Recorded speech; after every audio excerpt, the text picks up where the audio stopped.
annual Smart Cities and Connected Communities Summit.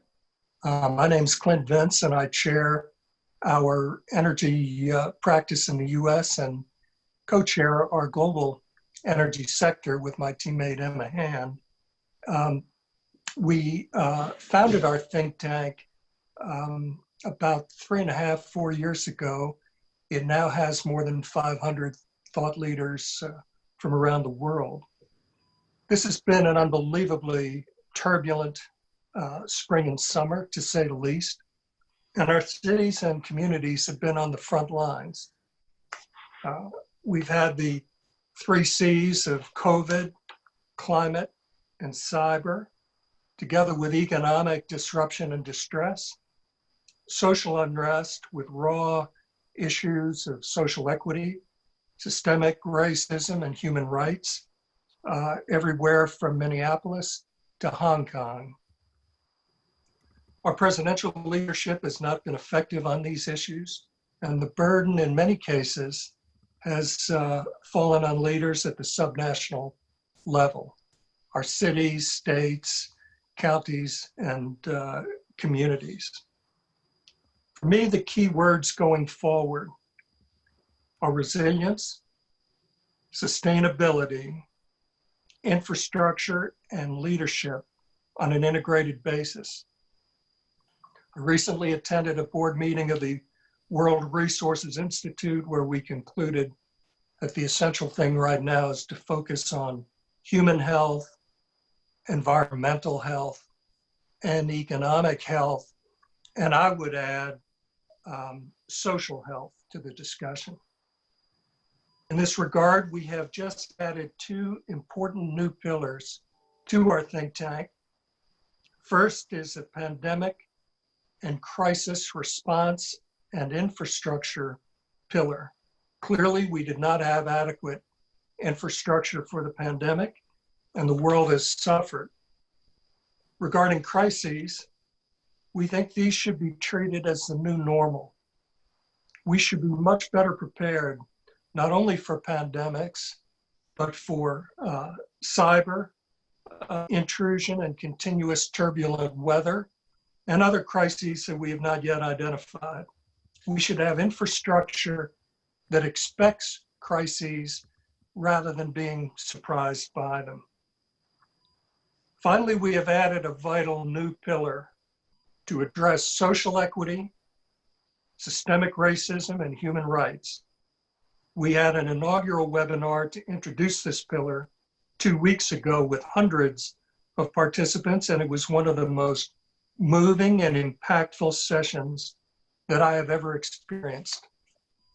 We will continue with these themes and many others in our compact 2.5 to 3 hour webinars over the next several days.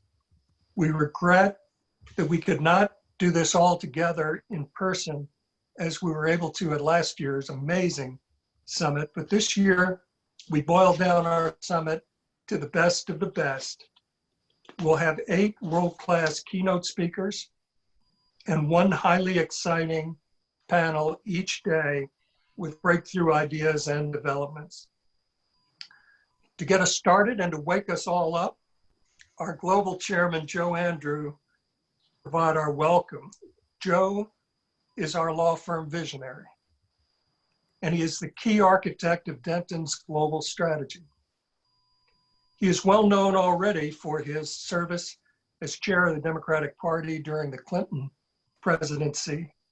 He's a graduate of Yale University and Yale Law School, and he clerked for the 7th Circuit. He's also an extraordinary M&A lawyer, as well as a gifted leader. And outside of the legal profession, Joe has written a spy novel and a book on economic trends. So there's really not much that Joe cannot do. And as you'll see in a moment, he is one of our law firm's most gifted speakers. So Joe, if you could please get us started. Well, thank you, Clint. For most of you on the phone, I know the phrase law firm visionary is probably a oxymoron. It's a pretty low bar for most lawyers to hurdle over. But for the fact when you have true visionaries like Clint Vince and Emma Hand on the call here with us, who I'm very honored not only to call my partner, along with many other of my colleagues from along the globe that have joined us. There is a lot of things that I can't do, Clint. One of them is sometimes effectively share my screen. But having been that kid who often had to do the AV work in school, I'm going to try to do that right now. And I hope that all of you will be able to see a presentation that says Smart Cities 2020 on it right now. Nod your head if you can, for those of you. Great. Thank you, Emma. Thank you, Clint, as well. I'd like to just kind of begin this a little bit by talking about what we spoke about last year. We had, as you know, literally a sold out conference last year with Clint and Emma and others' leadership as well. And I began in a very pre-pandemic world talking about how I thought that, unfortunately, for so many of the issues that are important to cities and to local governments all across the United States, that politics were becoming a little puerile, and that there was a childish tendency for us not to really focus about these big issues of scale, seriousness, and creativity in order to address the so many challenges all across the board, whether they be climate, income inequality, the questions of civil rights, and that long march towards justice that literally we talked about last year before they became so prevalent and so important to all of us. So if you just think a little bit about that hope last year, that we would talk more about scale, that our politics would become more serious, that we become more creative, I think you've seen examples probably all across the globe, maybe but for with multiple examples that are contrary with our federal government, and unfortunately in some cases our state government. But cities all across the world have stood up. Cities are smart. Cities are demonstrating that they're the government that actually works. Even in a global pandemic, a global economic crisis with global issues obviously roiling the entire world, cities are the ones that continue to stand up. And what we have all learned here is that we can't ultimately rely on someone else. That cities need to be smart because of the fact that along with other cities in corridors across our United States, they're the ones who often have to face the real issues. This is, as they say, where the rubber meets the road. And the leadership of cities all across this country has stood up not only on issues of civil rights, the battles and protests that have happened from it, but obviously the global pandemic, mask requirements, and the global economic crisis that obviously is gripping our cities even more so than our rural areas throughout the United States. And fortunately, what cities focus on is not blaming anyone else. They focus, of course, on making connections, not on building walls and building separation. Now, it's important to remember that the entire world has less than 500,000 kilometers of borders. Look at all the borders all across the globe. There's only 500,000 kilometers of them. That's nation borders, state borders, city borders, county borders. If you just count them all up, that's approximately what you get. But the reality is there's so many more examples of connections. 64 million kilometers of highways that bring people together, 4 million kilometers of railways, 2 million kilometers of pipelines. And in a world that is going wireless, so that the number of kilometers of internet cables is becoming less and less important, there's still twice as many internet cables that stretch around our globe between our cities and our states and our countries than there are all of those borders combined. So it's important to remember that the nature of human beings is connections, not walls, not borders, not trying to separate ourselves, but trying to find ways to bring us together. And that's why we need to continue to think differently about the very maps in which we work on. Here's a map from 2016 that focuses on why the 50 state lines don't matter as much as they did before, but about how America is reorganizing itself around these regional infrastructure lines, and most importantly, around metropolitan clusters that ignore the state and even national boundaries. These metropolitan clusters are, again, another demonstration of cities being smart, working together, not building those borders, but going beyond them in order to try to find ways to make sure that we can address the real problems that real people have. The kinds of problems that are talked about around kitchen tables all across the United States, that's what cities are focused on. Our mayors, our city councils, all of the local government officials that have got to work together in order to make sure that those cities work. Now, I know that the mayors that have joined us and the city council people who have joined us, the local elected officials who have joined us all understand this. But for those of us outside, who are your consultants and your service providers or seek to try to be able to provide services to you, these are important understandings, important distinctions, so we don't get trapped in just an old way of thinking about how it is we organize the services that we provide you. Obviously, we know that things are changing around us. Now, we know the traditionalists all around us want to try to get back to normal. You hear people talk about this. Let's just ignore the pandemic, ignore the global economic crisis, ignore all of those things that are happening in around us as well. Let's get back to normal. Now, the modernists want to get the world to a new normal, a phrase you heard Clint and others use all the time. The reality of it is that I'm not sure that there's going to be either. What there is missing here is there's not going to be any kind of normal, the old one or the new one, for a long time or ever. Why is that? Because normal itself connotes a set of expectations. I've written about this. There's an article in The Hill you can go to if you'd like to. But there's a set of expectations that come from being normal, that there'll be something that will conform to a standard, that tomorrow will be somewhat like it was yesterday. There's going to be something usual or typical, and most importantly, expected. We all know that what's going to continue to happen as the global healthcare pandemic rolls out, as this global economic crisis rolls out, as so many things are accelerated because of that, that we are very unlikely to have a set of reasonable expectations about what is going to happen next. There's going to be no one of those carpenter squares that can help us try to right things and form a right angle unless we ourselves take different types of actions.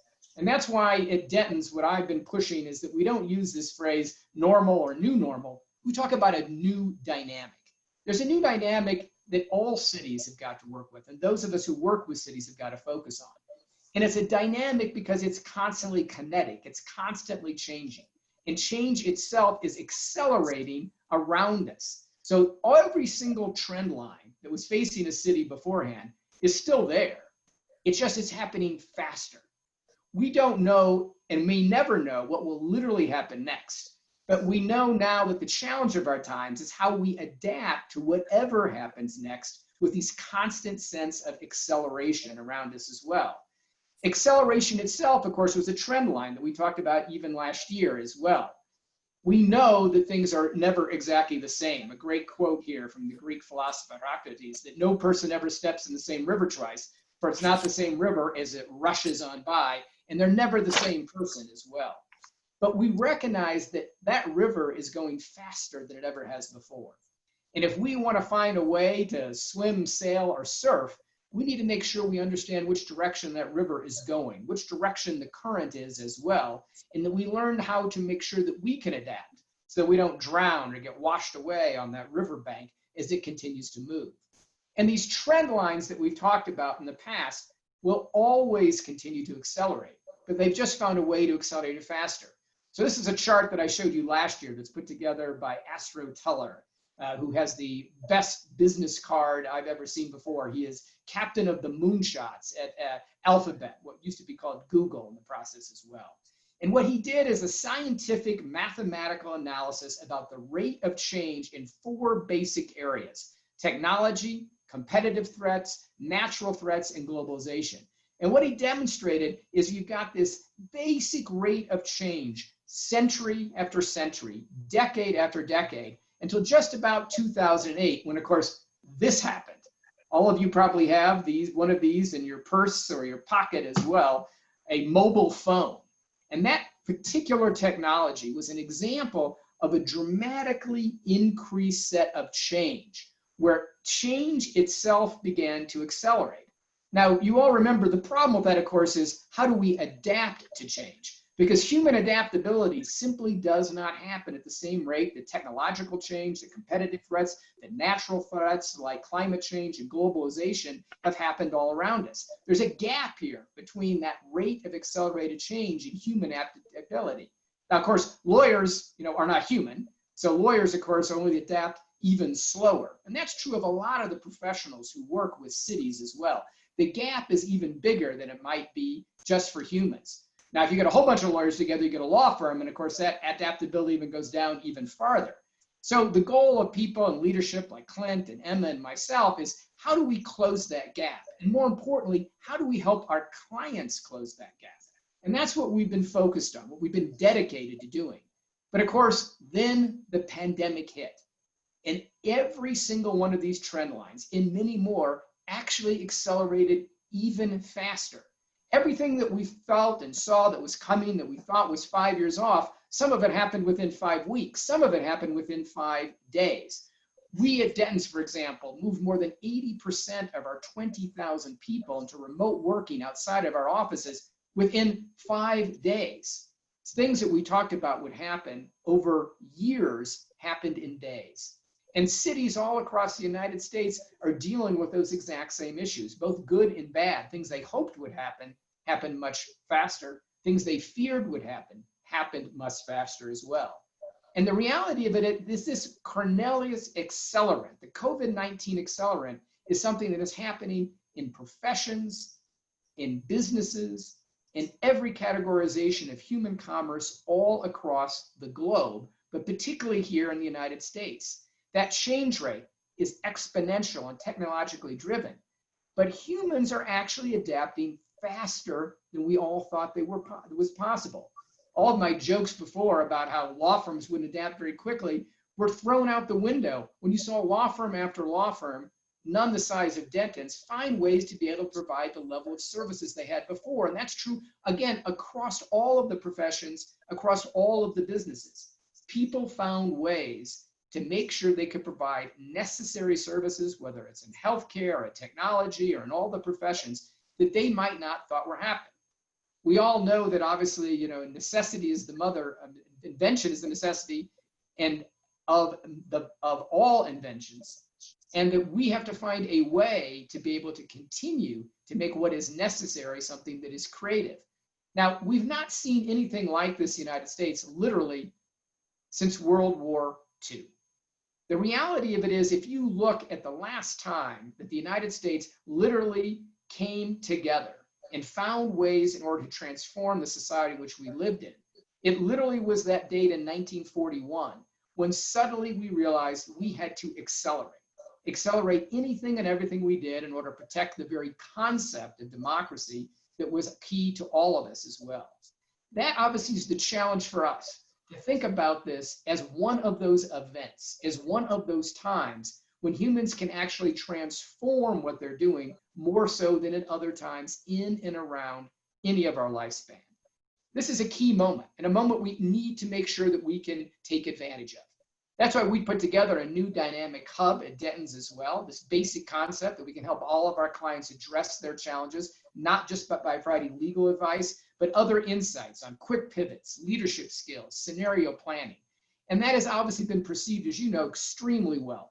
We have had more than 5,000 users literally in 10 days here. 70,000 people have accessed our COVID-19 insights. And what they've learned is when you think about all of these concepts we talked about, like for example, I just showed you a slide of the increase of urbanization all across the United States and the globe, you'll note that's also, for example, the exact same places where we got the increasing rapid virus transmissions. Slides that I've shown you before about the supply chain of a laptop computer, about how it moves all across an interconnected global economy, those are the exact same connections that are happening for the path of the virus as well. Each and every one of these things recognizes that we have got to find a way to make sure that in a globalized economy that we focus on all of those issues that are working with us. Let's just take one of them. It clearly is accelerating: income inequality. Here's a list of 26 people who are 26 billionaires. Those 26 people equal 50% of the world's population when it comes to wealth. Those 26 people have the same wealth of 3.6 billion people around the globe. Clearly, as that continues to accelerate, we have to find a way to address it. That comes in little ways and comes in big ways. Even this whole question about when will we go back to the office hides a whole series of income disparities that happen in each one of our businesses, in each one of our cities. It may be easy for people like myself or Clint or Emma to go back to the office. We're going to drive a nice car right into a garage and park and go up. But those people who are part of our team have got to take public transportation. They have to figure out childcare. They have to figure out a whole series of day-to-day problems that are caused now that are going to increase income inequality, not decrease as well. So even the question of who's in the office or when you're in the office is a simple question of income inequality. It's also a question of racial justice and so many other issues that we know are important to us. And we have to make sure that we really probe each and every one of these concepts of what we considered to be normal in the past. And in this new dynamic, what will that mean for all of us? Because obviously we want to get people back together again. We want to get people in the room because we all recognize that the smartest person in any given room is the entire room. It's obviously all of us together, finding ways to share our backgrounds and experiences, getting that excitement and creativity that comes from bringing different perspectives together in order to address a problem. Whether it's a problem for a city, whether it's a problem for a business, it's important to be able to get people back in the room. Now, of course, that only works if everyone's allowed in the room. Last year, we talked about how the top jobs where women are outnumbered by men simply named John. So there are more men who are named John who are Fortune 500 chief executives than there are women. But even more shocking is there's only 4 African-American CEOs in the Fortune 500. On the right hand, you still see those are all the executives that are named John. So there's exactly 5 times as many chief executives who simply share the same first name than happen to share being African-American. We need to find ways to be able to work on these given issues together. Is this great quote from Barack Obama summarizing what Martin Luther King said, that the arc of the moral universe is long, but it bends towards justice, is key. Change does take a long time, but it does happen. And each of us need to find our way that we will work for social change as part of this mosaic of everyone working together to justice. This is a key issue, obviously, every year for smart cities, but particularly this year as well, as multitudes of people have come out into the streets and said, enough is enough. Now, when you look at that long arc of the moral universe and how it bends towards justice, there are examples, however, when it takes just about a 90-degree turn. Back to that definition of normal, that right degree turn, that device that uses you to make a right degree as well. There are examples where American views flip very quickly. For example, like on gay rights. And if you look at the polling data, American voters and American citizens' support for Black Lives Matter has dramatically increased in a very short time.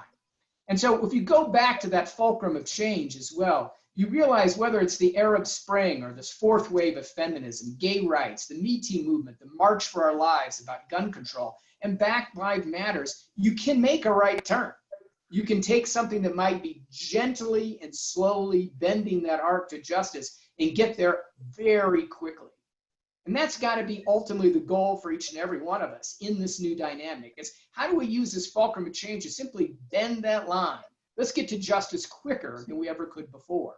And that's about cities all across the United States, about mayors and local elected officials and all of us who support them, making sure that we're fighting with them in this fulcrum of change to try to bend up towards that arc of justice as quickly and positively as happened. So when I spoke to you last year, I happened to be in Washington, D.C. And I was just telling Clint that I'm now sitting in my home in the mountains of Telluride, Colorado, which means I got to drive across the United States. Now, there's a lot of funny stories about driving across the United States in the middle of a pandemic as well. You see a lot of masks east of the Mississippi, not so much of them west of the Mississippi as well. Most things are closed during that process. But I got to drive through and around the great cities of the United States, where the fulcrum of change is happening faster than ever has before, where cities are leading on these social issues that clearly are discussed around the kitchen tables of all of Americans right now. Mayors are standing up, city councils are standing up. Their cities and their mayors are being perceived as smarter than ever before. I got to stop at two places that were both closed, but you still get to wander around and see a lot about them. And they're only about an hour and 45 minutes apart. The Harry Truman Library Museum and Dwight Eisenhower's Library Museum. If you're taking 70 straight across, you're gonna obviously run right in to both of those places as well. And what I was reminded about was back in those tragic and difficult times of World War II, when so much of the United States was tested, responded, and then so many people came back after that war, not only to a new America, but to a willingness to change America for the better. I was reminded about how these two political figures, two presidents from different parties, literally formed the world we know of. That you'll see Harry Truman and Dwight Eisenhower there as well. And in Eisenhower's farewell address, he said, "This world of ours must avoid becoming a community of dreadful fear and hate, and be instead a proud confederation of mutual trust and respect." I know that's what mayors and city councils are looking for all across the United States in the face of others who will try to pull people apart, who will focus on those borders rather than those connections. But the reality of it is that smart cities, good cities, are cities that are all about a proud confederation of mutual trust and respect as well. And that's why together we need to imagine a better world. Cities are leading that way. And the smartest cities are the ones literally in the forefront. We just hope we at Denton's all across the globe, and particularly here in the United States, can help you along that journey, can make sure that as you deal with each and every one of the crises that you have in front of you today, but more importantly, the ones that we know will continue to come in this new dynamic, is all as those trend lines that we've talked about for years have suddenly accelerated, that we can be there to help, that we can focus again on our connections and making sure that that smartest person in the room is always the room, and Denton's doing everything it possibly can to create that room for you. So with that, I'd like to thank you very much for joining us. And Clint, I'll turn this back to you. I hope I had an opportunity just to set out some of the issues and give just a moment of inspiration to talk about what we can all do together. Thank you so much, Joe. That was perfect. We are going to adopt your mantra of fulcrum of change for this summit. And we're going to also introduce the word urgency to our discussions. And you couldn't have gotten us off to a better start. That was magnificent. Thank you. And I'm so honored to begin the next phase of our opening day of the summit with a opening fireside chat with a special friend and leader in the think tank, Paula Gold-Williams. Hey, Paula, how are you? I'm good. It's great to see you. Yeah, well, had a few technical issues, but just in time, right? So I'm excited. I got a little bit of the ending there and the very nice beginning, and thank you so much for the invitation. Our technical staff is trying to give us a character building moment, and I can tell you that they have succeeded. It all feels like true operator error. So they've done everything right. I have to assume that these are my challenges, but I'm in and I'm excited again to be here. Well, it is a wonderful group, and we have had, I think we are up to close to our 20th webinar. Wow. And our technical team has really been spectacular. I don't know what happened this morning. Maybe we'll find out later. It was all me. It was all me. Yeah. But Paula is the CEO of Cps Energy in San Antonio, which is the largest municipally owned electric and gas system in the United States. And it is really one of the best run utilities as well. That's not my opinion only. The number of awards we'll discuss in a moment really underscores that. CPS has the highest category of bond rating for any utility in the United States. And Paula, their leader, was named the, quote, Chief Trailblazer of the Year in the energy industry this past year by S&P Global Platts in an inaugural industry award. Paula also co-chairs the Keystone Policy Center and recently received their prestigious leadership award. I'm going to read you just a couple of other awards that Paula has received this year. The James D. Donovan Individual Achievement Award, Advocacy Award, San Antonio Community Leadership Award, the San Antonian Who Has Advanced Dr. King's Dream Award, and Excellence in Education honoree from the United Negro College Fund. And Paula was named the 2019 champion of the Women's Council on Energy and the Environment, an organization near and dear to my heart. And I'm going to show you that I have 3 more pages of single-spaced awards that Paula and CPS Energy have received in the past 3 years. I just read a few of the highlights from the past year. Also, Paula is the only female African-American serving as a utility CEO in the United States. I'm also proud that Paula is the co-chair of the energy pillar of the Denton's think tank, together with former Secretary of Energy, Dr. Ernest Moniz. And Paula did a great deal to help us launch our think tank in the early days. I mentioned before you came on, Paula, that we now have more than 500 thought leaders from around the globe, something you and I never would have dreamed of just a few years ago.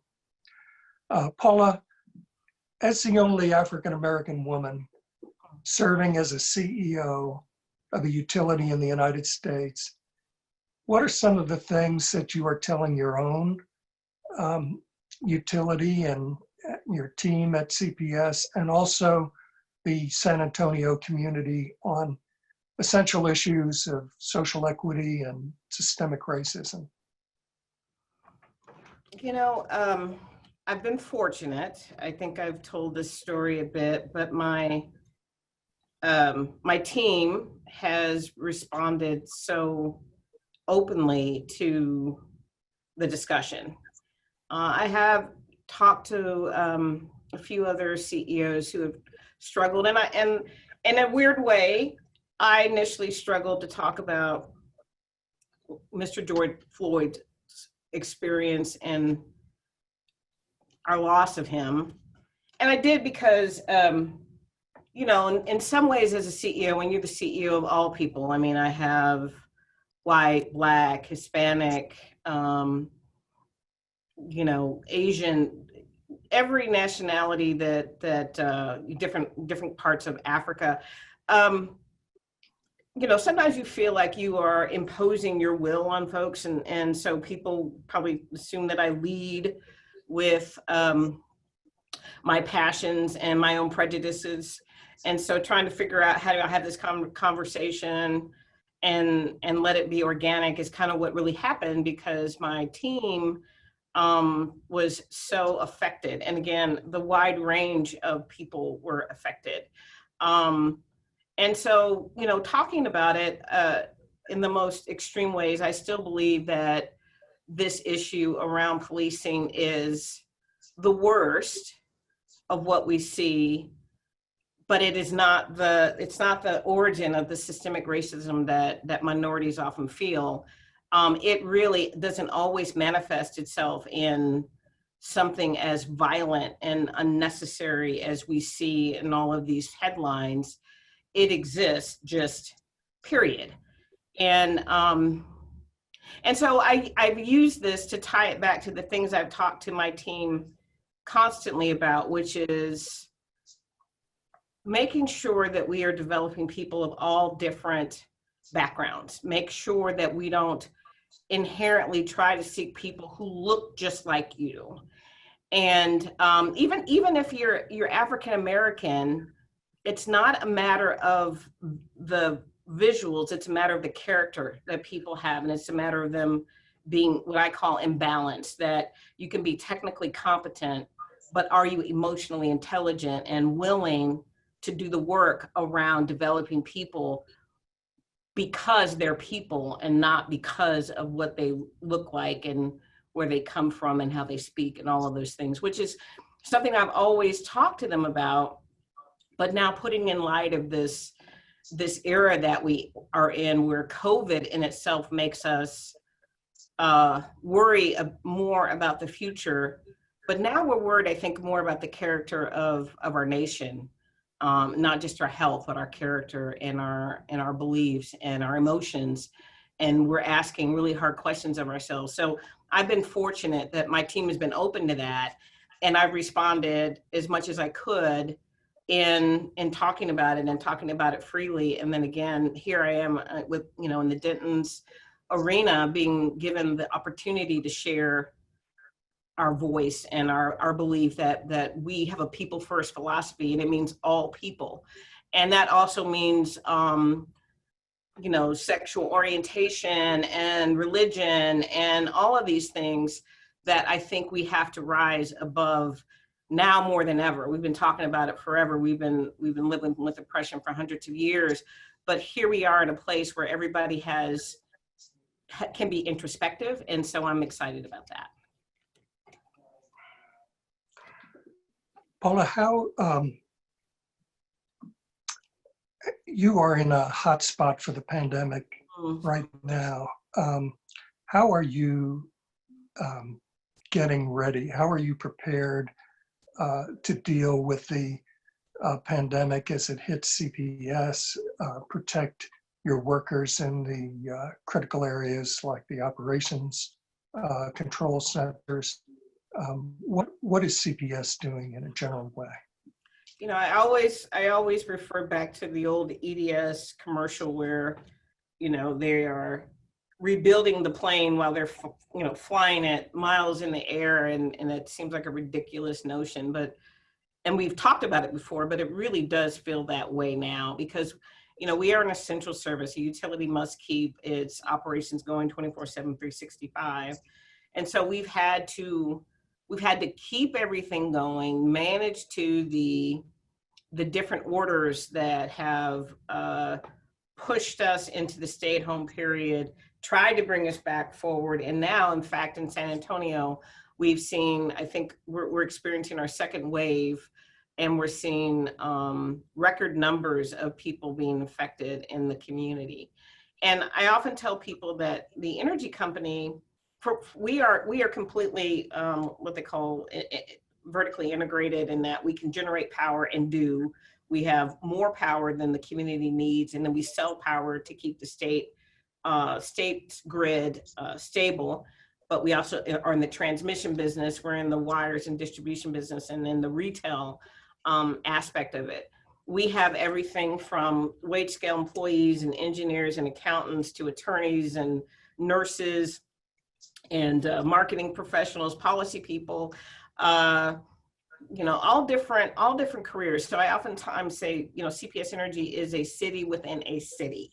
So as we've seen community spread happen, we've also seen company spread almost parallel in the increases. I think we've done well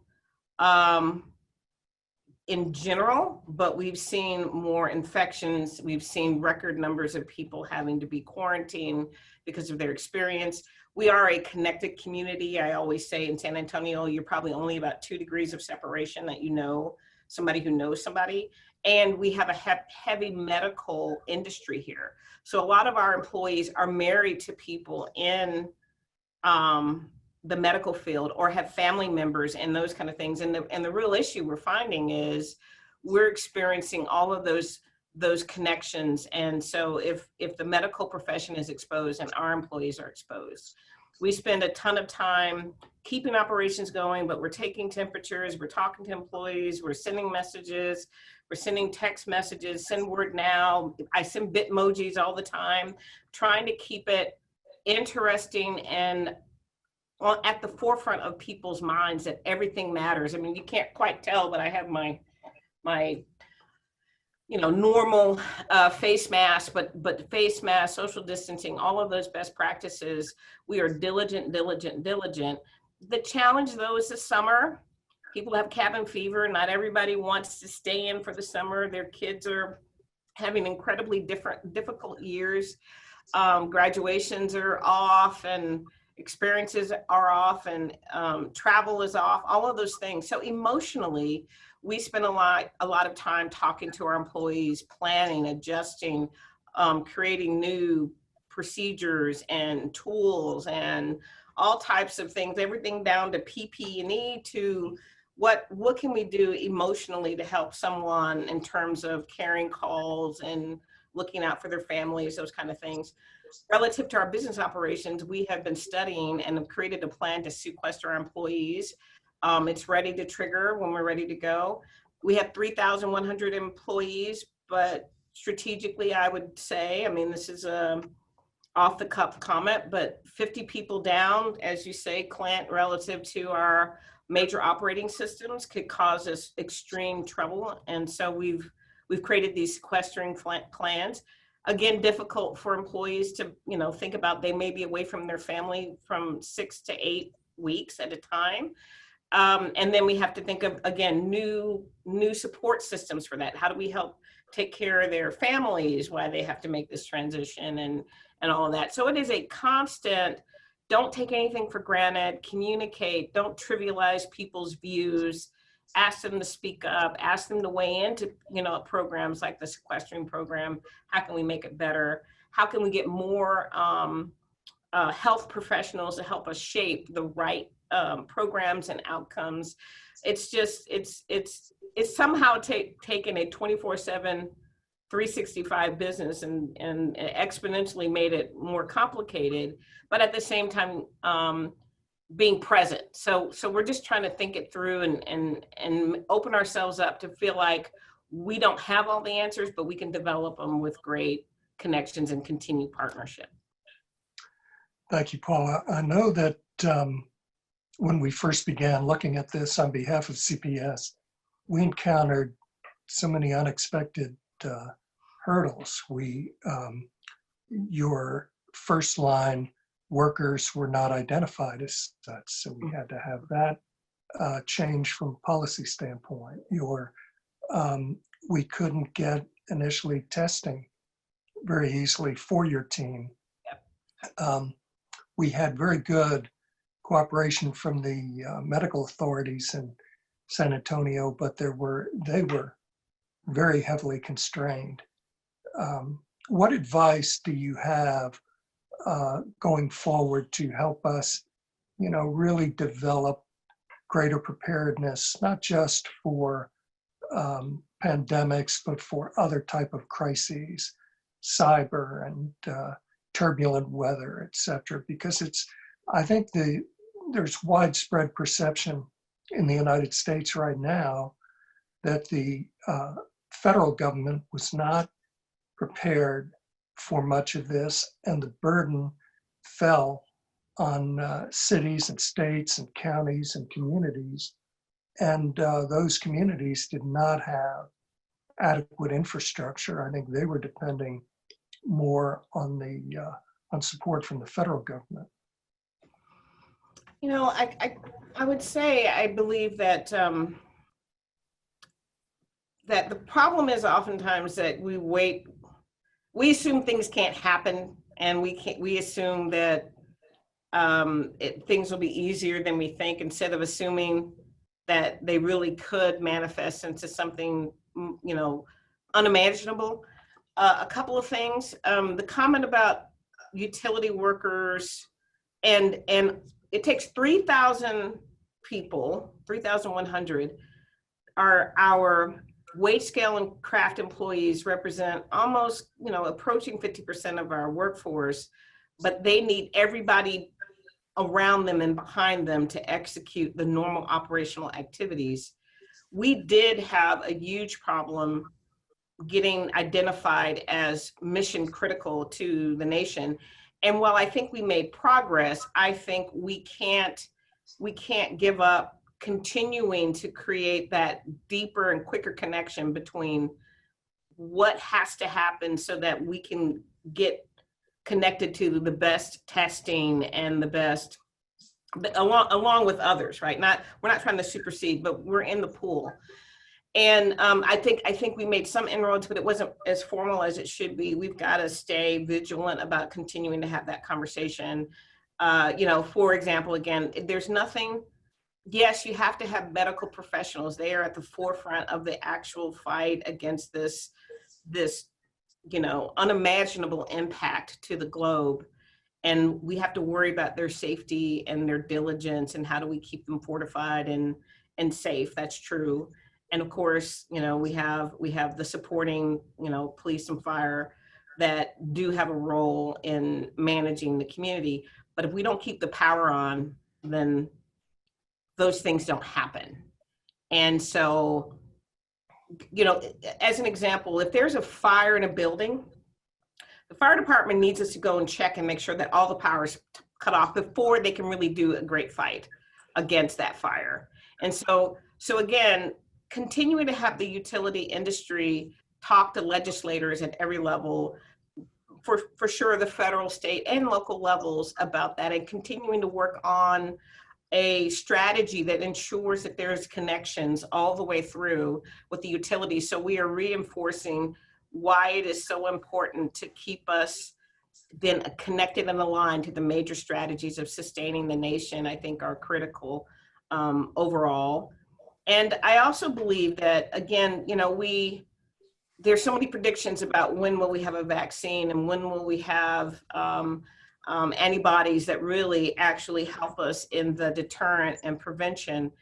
But nobody knows exactly for sure. There are billions of dollars being focused at that, and we have to continue to sustain it.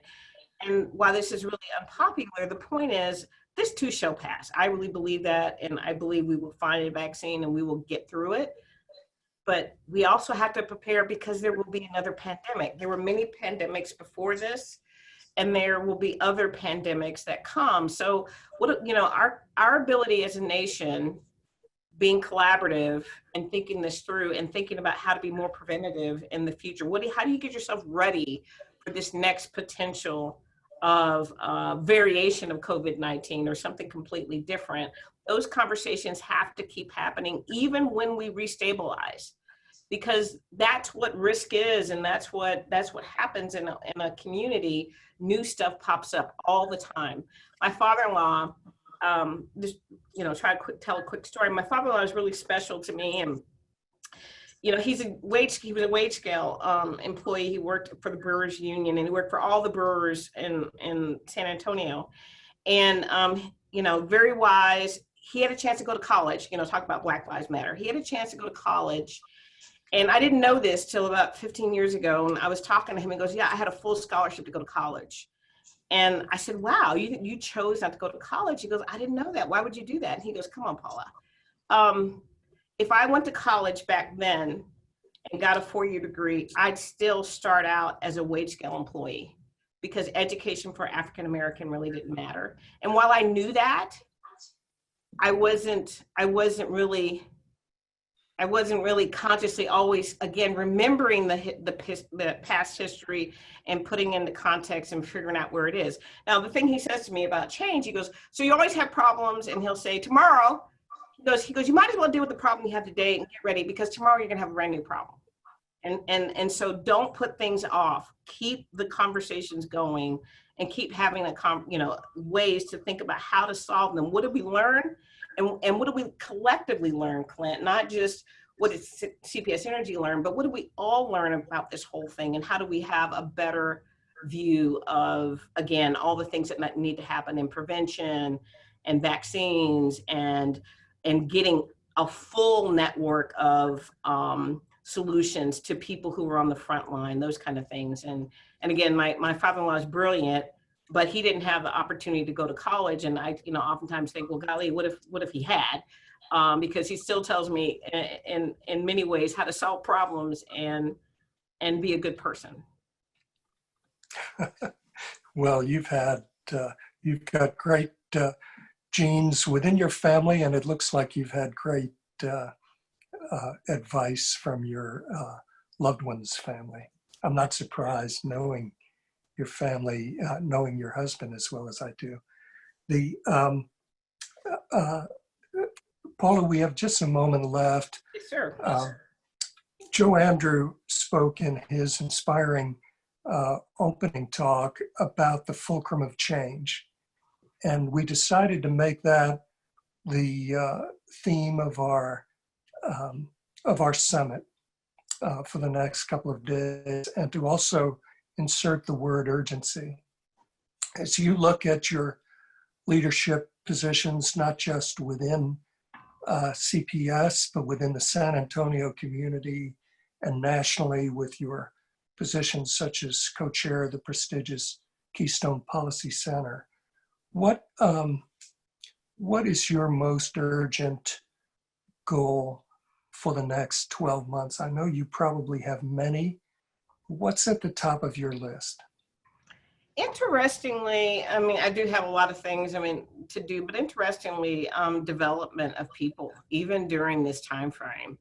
I think there's a natural tendency to hunker down and, try to keep your life manageable. I think the efficiency level for a lot of people has gone through the roof. We're working so hard, but you can lose sight of developing your people and continuing to drive them to address issues and solve them, but also continue to think about their growth and then how that really ties into the evolution of your company.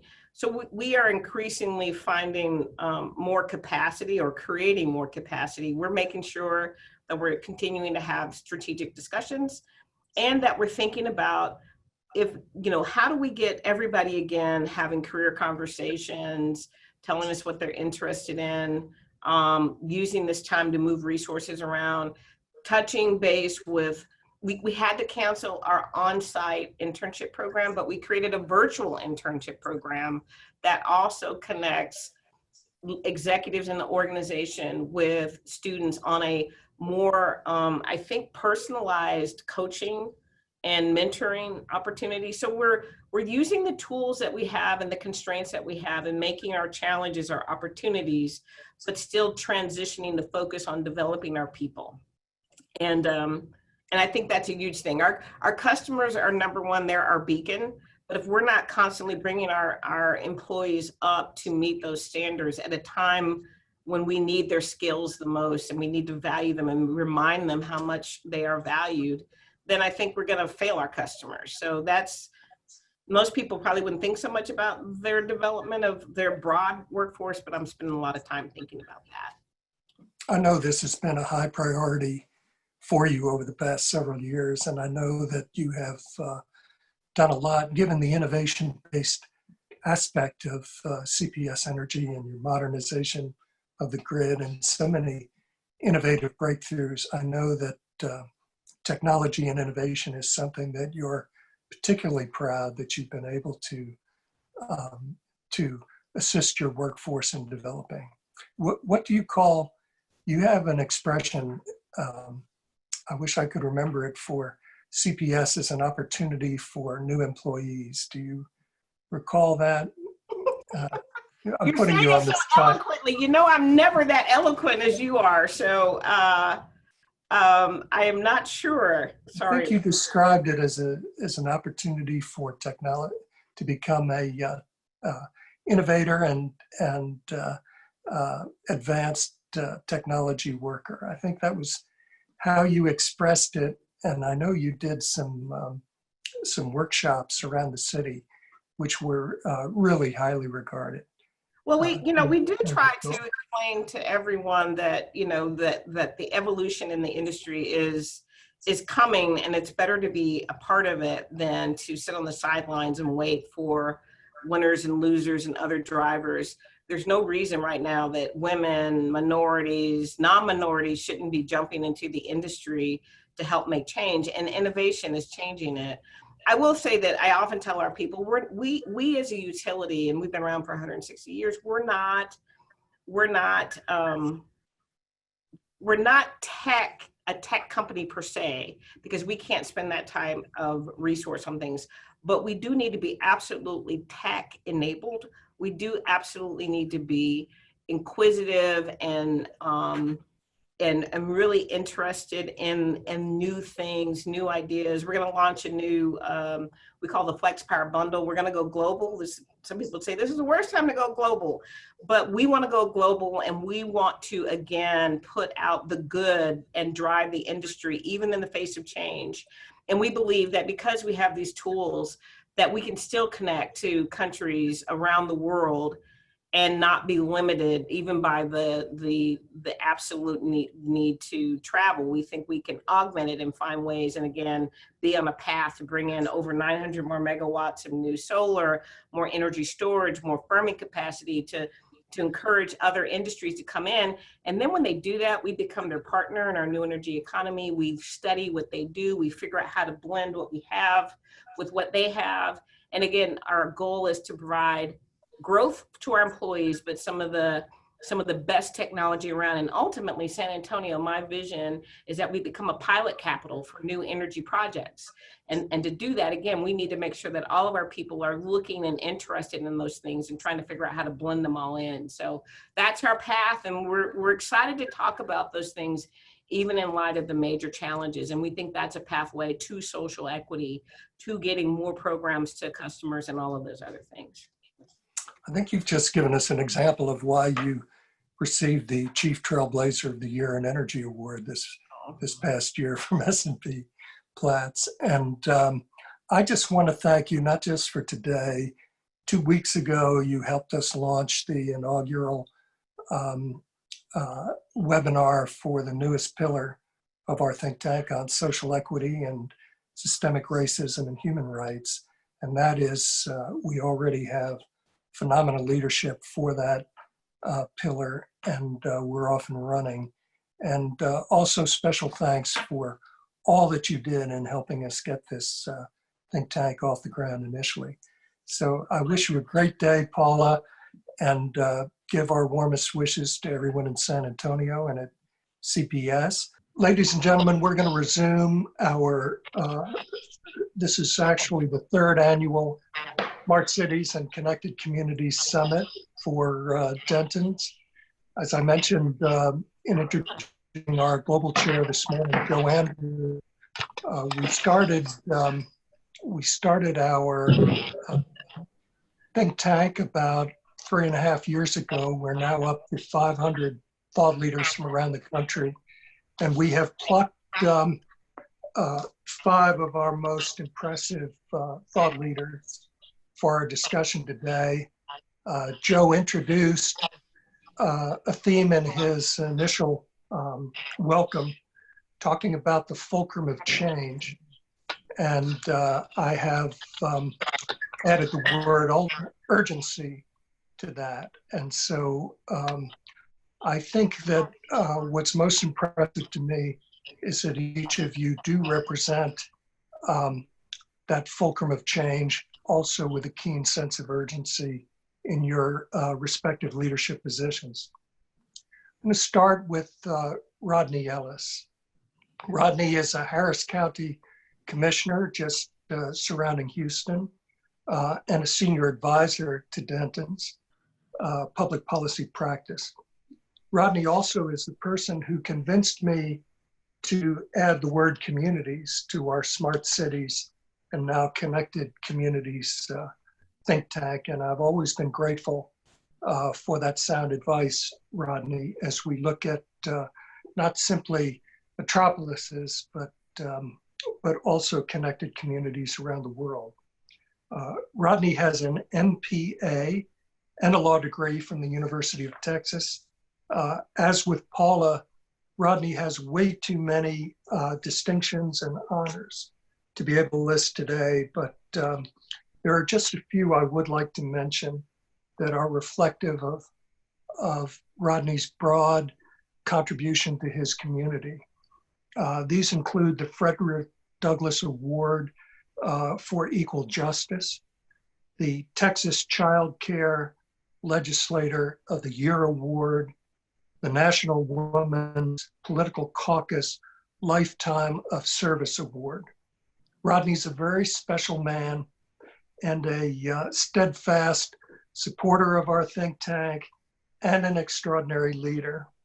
Rodney, can you tell us a little bit about what you have been encountering with respect to your leadership role for Harris County on everything from systemic racism to reaction and response to the pandemic? It's good to be with you and good to see all of you. You know, I must admit, I thought Zoom was something in one of those Lionel Richie songs that I've been trying to find. I had no idea this thing existed. And, you know, we're doing we have a 5-person governing board. We're doing our meetings virtually. We've been doing it since March when it started, right after I got nominated again for another term. And so I'm learning things like how you can flip a face up when you black out to tip to get coffee. And Eric, you put something up that makes it look like you're working. And you try to wear the same clothes. So, you know, I've learned so much. And look, there are lessons from this, some that we will continue to use. Like I have found, I don't need as many people in the office as I thought I needed. Now, with that said, I'm in the office. I come in every day, but I mentioned when we were talking privately, about 5 people are here when there would normally be 50 people on this floor. I don't go downstairs because some of the people who really are essential, the ones who keep the parks and that sort of thing going, have to go to work. And I probably have had I think we've had about 15 employees that test positive for COVID. We have about 400. Look, Harris County's big. It encompasses Houston, about 4.8 million people.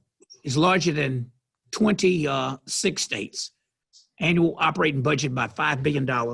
You know, you think about Houston, Harris County, Texas, you know, big criminal justice system. So, you know, big hotspot for us would be that jail, Harris County Jail.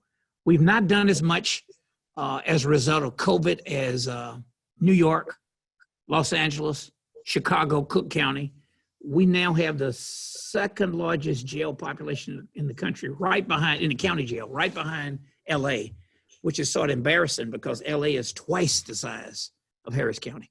We'll probably surpass Houston and Harris County will probably surpass Chicago and Cook County when the census comes out. Separate issue if people report. Look, I think this George Floyd incident has uncovered so many systemic issues that have been around for so long, we had just forgotten about them. You know, we did a disparity study to look at, you know, how much business we're doing with minority women-owned businesses. The results came out of all times in the middle of this pandemic. It took 2 years to do it, cost $650,000. Out of that $5 billion a year we spend 0.5% with African-American businesses. Person who did the study, she came out of NERA, Colette Holt out of El Paso, San Antonio now, but she's from Chicago, said it was the worst number she'd seen in any diverse county. Houston's the most diverse city in the country. Harris County, maybe 2nd most diverse county. But look, all kinds of festering issues out there. Healthcare is a big problem. I do want to say this, Clint, and be quiet so we get to questions, as it relates to this issue of, for this practice group in terms of the energy sector and looking at smart practices for cities and governmental entities. We have not backed up one bit, despite our healthcare challenges and our economic challenge that I said when it started would be on par with the Great Depression. Now our national leaders are saying that. And with this pandemic, you know, it's akin to the Spanish flu. We don't really know where it comes from. We don't know how, we're not sure how we get it, but we know it's devastating. We're not backing up on any of our smart city smart governmental entities practices. I pushed to consolidate our budgets, Jason. This is crazy. I mean, we got 4 fiefdoms, each of the 4 commissioners. What am I doing with 400 employees? Each commissioner has their own HR thing, their own road thing, and that's good. When my city council members start complaining, and I decide, well, I think I will pave a few roads. I'm getting ready to get reelected. I like bike lanes. I think I will spend some more bike lanes. But so I couldn't force the issue of consolidating some of our services, but I did get them to agree to consolidate the criteria by which we spend money on transportation. And I've included mass transit. I've included bike trails, walking trails, more green space, and green standards on what we do. So Clint, here deep in the South, we're not backing up on any of those commitments. We went through this cost-benefit ratio argument, going back to an old executive order President Reagan did that I don't think he intended it to do what it has done. It means when you had disaster, Jason, in New Orleans, but for an earmark, the Corps of Engineers never would have funded the 9th Ward because the value of the property just didn't amount to enough to justify that massive investment. So we pushed back on cost-benefit ratio. We put in $2.5 billion of our own money up, and we're going to do a assessment not based on low and moderate income, but we're going to look at something called social vulnerability. And Eric is not some left-wing, Eric knows it well, progressive idea. Is something that the Center for Disease Control has used on a consistent basis when they deal with crises like this. We look at how many people have cars in a neighborhood, how many times they have flooded. Obviously, you want to protect the Garden District, downtown New Orleans. We have to protect the largest medical center in the world. We have to protect our port. It's the center of commerce in downtown. But you then can't just justify only doing flood mitigation projects in the wealthier neighborhoods. And we're looking at alternatives when we go in and do some of these bayous. You know, everybody's mad, wants you to mow the grass over and over. I didn't know that as a state senator. Now I'm just trying to avoid being a potbelly county commissioner building roads and mowing grass. But we're looking at whether we plant some native species that will actually slow down the water in its route along these bayous. You all call them bayous in New Orleans, as the water heads to the Gulf of Mexico. And if we can slow some of it down in transit, but it goes into the ground instead of into the neighborhoods. So I'm trying to use the smart cities concept that you taught me. With that, I'll go to the next guest. I didn't read the notes. I was too busy trying to get on here. I don't know if I was supposed to talk 5 minutes or 3 minutes or 10 minutes. Rodney, you've done a beautiful job, as you always do.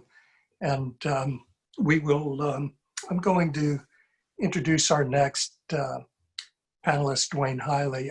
I'm going to come back, if time permits, and ask a lightning round question of each of you, which is really, what is your highest priority for the next 12 months as a leader? I know you're going to have many, but I'll ask you in a few minutes to just take maybe 1 to 2 minutes each and let us know your highest priority. This is consistent with Joe Andrews' challenge to us to focus on the fulcrum of change and the need for urgency with respect to change. Dwayne Hiley is the CEO of Tri-State G&T, headquartered in Westminster, Colorado. Tri-State's one of the largest electric cooperatives in the United States and serves a 4-state area with more than 1 million customers. Dwayne is relatively new at Tri-State, and he is the architect of their Responsible Energy Plan, launched in April, which represents a sea change in terms of Tri-State's move toward decarbonization. Dwayne will explain his groundbreaking plan to deactivate their coal-fired generation in favor of renewables and other lower emitting approaches, lower carbon emitting. Dwayne will also provide his vision for Tri-State as a facilitator for development of connected communities in rural America, something that Rodney Ellis helped me begin to focus on, not just rural, but also communities outside of metropolises. But Dwayne is the first leader that we've had at our summit, taking it really into the rural areas. Overall, I would say that Dwayne is the man to watch in the electric cooperative movement. Also, Dwayne, special congratulations to you on the marriage of your daughter. Thank you. Thank you. About a week ago. Yeah. Very happy for you, and we cannot imagine the logistics that went into that. But we're so glad you're with us. You've already made sweeping changes at Tri-State to advance the utilities' position on decarbonization. And actually environmental groups, some that had been very severe critics of Tri-State, such as the Rocky Mountain Institute, have now given you very, very high praise for what you've done. Can you describe that for us a little bit, your responsible energy plan and some of your other vision for Tri-State? Well, thank you, Clint. And it's such a privilege to be on this panel with these esteemed guests and colleagues. I'm really pleased that you invited me to be part of this discussion this morning. As you mentioned, Tri-State's in a period of very rapid change. We serve this 4-state region, Western Nebraska and Wyoming, which have different points of view about energy future than Colorado and New Mexico do. And yet we have to embrace that diversity of our membership, all nonprofit cooperative members, but with different opinions about what they want for their power supply. And they don't always agree on how green they want their power supply, but one thing they all agree on is they want reliable and affordable power. And what's great about this energy transition that we're going through right now is it's no longer just a green movement, it has become an economic movement. Because of the prices at which we can acquire utility scale renewable energy, both wind and solar, we've been able to not just hold rates stable for the next 20 years, but actually project rate decreases going forward. So there's enormous green energy dividend doing this at the same time that we're closing all the coal plants that we operate in Colorado and New Mexico, accelerating the closure of plants that have already been announced for closure. And because of these changes, we'll be able to get to 50% renewable energy served to all of our members across that 4-state region by 2024. So that helps with the smart cities movement in that we try to electrify as much as we can as part of smart cities. We try to take things and beneficially electrify. And if you can green up the power supply, then everything that uses that energy is using green energy. With the course of our responsible energy plan and taking advantage of this green energy dividend, low cost of massive utility scale wind and solar, we'll be 90% decarbonized in Colorado by 2030, and across our footprint will be 70% reduction in carbon emissions by 2030. So it's a very fast change for what was formerly a coal-dependent utility. And now we focus on the remainder. We focus on what we have to do as a result of those changes. They're very disruptive to what were formerly coal-dependent communities. So both mining communities and communities that had coal plants. Now, typically, we would put those in rural areas. We don't tend to move those to the garden spot of the city, right? That's not where you put a coal mine. That's not where you develop a city around a coal mine. But those jobs are critical for the rural areas. You look at the people we serve, those 1.3 million or so, they tend to be the poorest people in the West, and they need affordable energy, but also in their communities that are being disrupted because the plants are being closed, they need a just transition. And we want to be part of that. As a cooperative, we're owned by our members. We work for them. We report to them. I report to a board of directors every month. It's 42 member system owners. Every one of those people is a co-op member from the end of the line. They write a check to their local electric co-op every month to pay the bills. And they look at me and my senior leadership team and say, what are you doing to make sure it's reliable and affordable? And now they're saying, what are you doing to assure a just transition for these rural communities?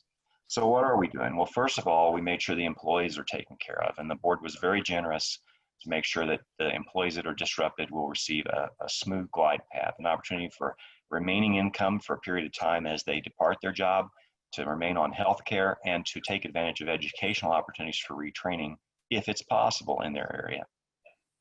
But it's not just money for the employees, it's also grants to the affected communities. And so we work with the local elected officials and the different community leaders to allocate funding to help with that economic development transition. And then in addition, we're reinvesting in those communities in renewable energy projects at utility scale, so that restores the tax base that's being lost when a coal plant shuts down. So you think about what that means. There's an enormous property tax benefit for the counties. By us coming in with for example, Escalante, New Mexico, near Grants, an extremely hard-hit community already because of other impacts. And now with the closure of the plant and a related coal mine, it will be continued difficult times for them. But we're going to put a $200 million solar investment in the same place where the coal plant was. So that helps with restoration of the tax base. Craig, Colorado, we're going to put $120 million of investment there immediately. And as those plants continue to retire in 2025, 2028, there'll be additional investments that we make. Now on the R&D front, we're working with the Electric Power Research Institute to develop beneficial electrification options such as indoor agriculture. Now that sounds a little goofy, but think about a rural community where the storefronts are boarded up, right? Maybe there's an old Walmart there that's not used anymore, or some large building. It's the perfect opportunity to come in with indoor agriculture. And we're talking about remote rural communities that depend on transportation to bring food. They tend to be a food desert. By putting indoor ag there and employing the local community to work in it, now you've created jobs, you've created an electrical load that's 24/7 with green energy supplying it, and you can grow crops. And in mountainous Colorado, you can't run a farm in the winter, right? But you can run indoor ag and restore a food desert, create jobs, and not have to ship that food from California. So it's a win-win-win for the environment, for the community, for jobs. We're working on expanding beneficial electrification for electric vehicle infrastructure. It's pretty much non-existent in the rural areas. As a result of not having charging stations, rural communities aren't likely to buy an electric vehicle because of range anxiety. So we're expanding that as well. And finally, rural broadband. One of the things that's most critical for the rural areas, they're just disenfranchised when it comes to broadband. It's just like rural electrification was in the 1930s. The for-profit companies say there's not enough money in it to go out and serve those communities. And the best option for them is their local electric cooperative with a nonprofit business model that can come in and serve those members. So that's just a few of the things we're working on, Clint. That's a beautifully succinct description of two key issues that I was hoping you would raise. The first, the concept that in the with transformative developments in new generation, particularly with respect to renewables, you can actually make decisions that are more economic than would have been the case even 7 or 8 years ago. And the other is the transformative impact that you can have on rural communities to address some of the issues that are most deeply concerning. You know, I've seen the impact in other locations on other systems when a plant is deactivated, and it affects everything from tax base to employees, and then all of the people in the community that relied on those employees to buy food and cars and other things. So I love hearing how you're going to revitalize portions of rural America. I'm really glad you're participating in our summit, and I hope we can get your message out and amplify it. I should mention that Jennifer Morrissey and Rudy Beasy are the editors-in-chief for the editorial board of our think tank, and they have a team of articles editors. I'd love to invite you, Dwayne, and our other distinguished panelists, Rodney, Jason, Eric, Anna, to consider writing short thought pieces for us to really explain the concepts that you've just generously put forward, and we will disseminate that to our think tank and beyond if you're able to do that. Very grateful for the opportunity to do that, and thank you for helping us spread that message. Thank you, Dwayne. Yeah. Our next speaker is Jason Williams, the president of the New Orleans City Council. Jason went to Tulane undergraduate on a full football scholarship, and he also won a prestigious leadership award there. I think, if I recall correctly, he was president of the student council virtually every year that he was in at Tulane undergraduate and also at Tulane Law School. And at Tulane, he was also inducted into the prestigious Order of Barristers. In private practice, Jason was elected as a fellow for the American College of Trial Lawyers. And as council president, Jason has really been the visionary and the driving force behind making New Orleans a smart city. So much so that he even created a standing committee of the city council for smart and to turn New Orleans into a smart and sustainable city. And I should mention that when we were creating our definition of a smart city, which is focused now on modernization of infrastructure, harnessing technologies such as digital infrastructure, but also integrating it with physical and social infrastructure. Panelists like Jason and Rodney representing the social infrastructure leadership that we so sorely need. But in creating that definition, Jason asked me about 3 years ago to include the word equitable in the first sentence of our definition. I don't know if you remember that, Jason, but we took that to heart and we did that. Jason, as with each of our panelists, has too many distinctions and awards to be able to list. But Jason, can you tell us a little bit about your vision for New Orleans, some of the leading things you've been doing with the Smart and Sustainable City Committee, including development of privacy protection, and also if you can address some of your concerns about social equity. Sure. We appreciate that. Thank you for that. Those very kind words, Clint.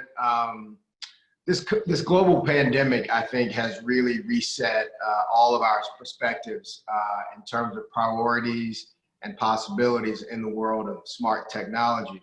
The committee that you mentioned, the Smart and Sustainable Cities Committee that you helped us to craft, which has been endeavoring since its inception to put together a master plan that will outlive my councilmanic term and outlive this mayor's term, because many of those goals are 20-year aspirational goals or 10-year aspirational goals. But the first steps of those things has to happen now. Interestingly enough, before any of us, we were still trying to figure out whether to use the word COVID-19 or coronavirus. We were trying to figure this thing out early on in the year. Now we all know way too much about it and still nothing about it. But when we were starting to know that that was something that was going to change the way we live, the Smart and Sustainable Cities Committee was the hosted an event that brought the airport, our municipal bus and streetcar transportation, our school board and school leaders, our city administration, our sheriff to discuss his plans for the jail, our judges to discuss their plans for the court. So that was a convening arm, and really we were able to ring the alarm in the city of New Orleans through the Smart and Sustainable Cities Committee for folks and agencies and departments to put together their plan should COVID-19 become anything. And we all know now that it did become everything, and it's changed the way that we see things. And I think part of sort of convening those different arms together, and as we know, all these different agencies work together like gears and rely on each other. New Orleans had one of the highest rates of spread of the virus in the country. We didn't have the numbers of the West Coast. We didn't have the numbers of New York City because we don't have the population of those places. But when you look at how many people were getting infected and how many people were dying, we had a rate of spread that was closer to that of Italy. But because we were able to convene the agencies together and the healthcare systems together, we had every leader of each healthcare system come together to figure out how they could work together. Should we have a run on respirators? Should we have a run on rooms? And because of that, we were able to crush the curve in the city of New Orleans in a way that was initially unprecedented. But the one thing that I think that sticks out in my mind, sticks out in the minds of most people in New Orleans, we are a poor city.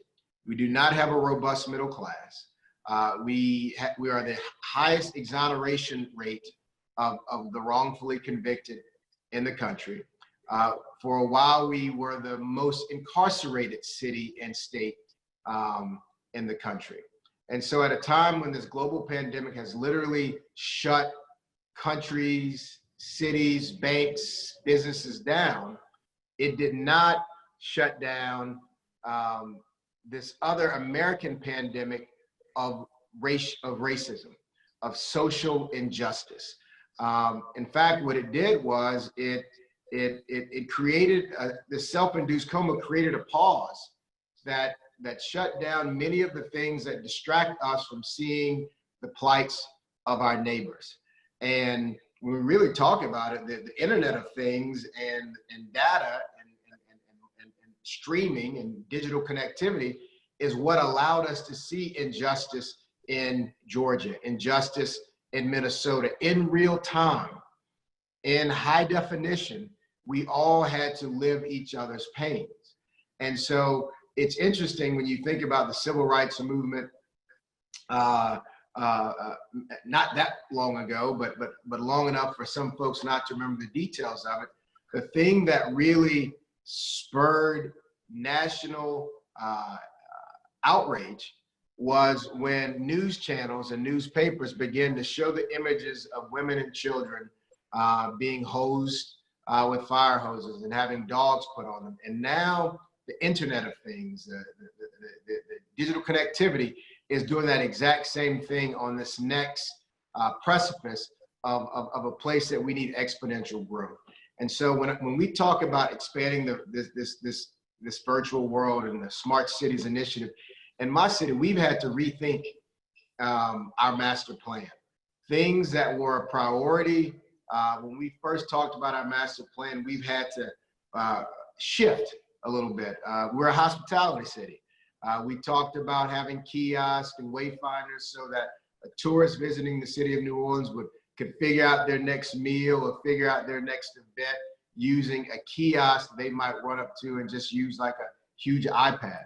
Well, that would be trivial, if not silly, to invest city resources in some of the things that we were thinking about at a time when people are not traveling, at a time when hotels and restaurants are empty, and really at a time when our people are having their greatest need. I know Rodney Ellis mentioned his discussion, and he was right about this being akin to the Great Depression. We haven't gotten to America's low point yet as it relates to COVID-19. And it will not just be an economic disaster and a healthcare disaster, it will also be a mental health crisis as well, because of the sheer isolation that we have all placed ourselves into. At a time when people are sick, we usually go to them. When people are in need, we usually rally around them. And all the science is telling us now to remove ourselves from other people.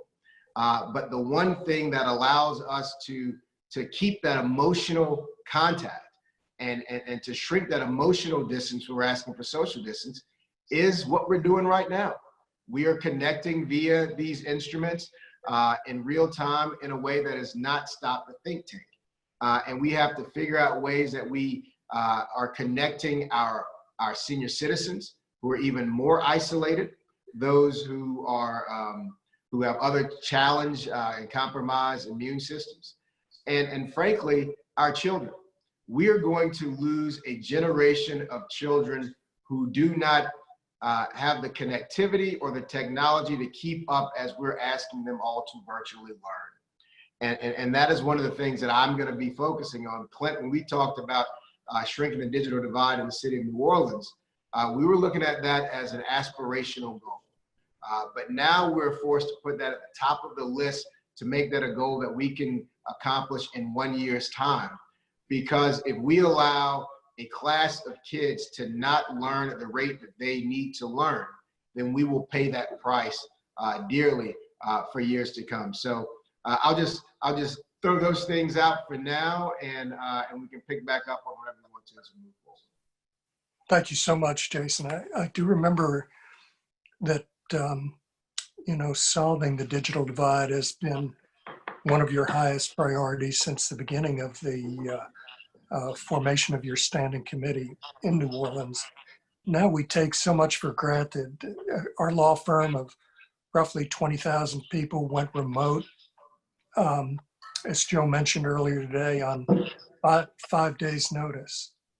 And we were able to do that very, very successfully. We all had the electronics and the access and the ability to do that. But we don't focus heavily enough on the portions of our populations that don't readily have that access and can't just all of a sudden go remote and learn and communicate in the way so many of us do. So I know that's been a very, very high priority for you. And it's also our opening fireside chat with your friend and mine, Paula Gold-Williams from San Antonio.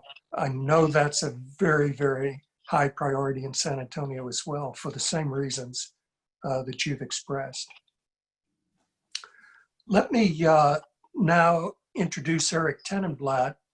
Eric is the global chair of Denton's public policy practice. He has served in the administrations of 3 presidents, 1 governor, and 1, or as advisor to 1 governor and 1 senator. Eric also leads, of particular interest to us, Denton's global autonomous vehicle practice. In his free time, Eric writes a popular weekly digest on developments in the world of automotive autonomy. And I confess that just as I was preparing some introductory comments for Eric, I tried to say the word automotive autonomy 3 times in a row. It was very, very challenging for me. Eric is routinely named one of Georgia's 100 most influential persons. He's an extraordinary advocate for community service and volunteerism, and has founded and chaired many organizations and projects in this field. And on a personal note, I'll mention that we now have close to 12 sectors, practices and sectors from Denton's involved in our Smart Cities and Connected Communities think tank. But my recollection is that Eric was one of the very first sector leaders who saw what we were doing, understood it, and came in and helped us out immediately. And I really think of him as a foundational member of our think tank. So Eric, I want to give you sort of a clean slate to talk about any public policy issues you've been focusing on that would assist smart cities and communities. And also, if you could really devote a major portion of your time to explaining what's going on with autonomous vehicles and maybe even someday flying cars. Well, thanks, Clint, and thanks for including me today. As you said, I joined you early on as you started this effort in your think tank, and was pleased to lead the mobility pillar which is really where autonomous vehicles fits in. And, you know, as you referenced Joe's comments about talking about change, there's a tremendous change going on in the whole mobility area. And, you know, I've seen numerous surveys, as I'm sure most of you have, that really talks about how to really be a global smart city, there has to be good digital connectivity. And that plays right into what's happening in the mobility sector. You know, just some trends, just to note, shared mobility, which, you know, we've seen for a number of years now with ride sharing and, you know, companies like Uber and Lyft, to micro mobility and what's happened over the last several years with scooters and bike sharing.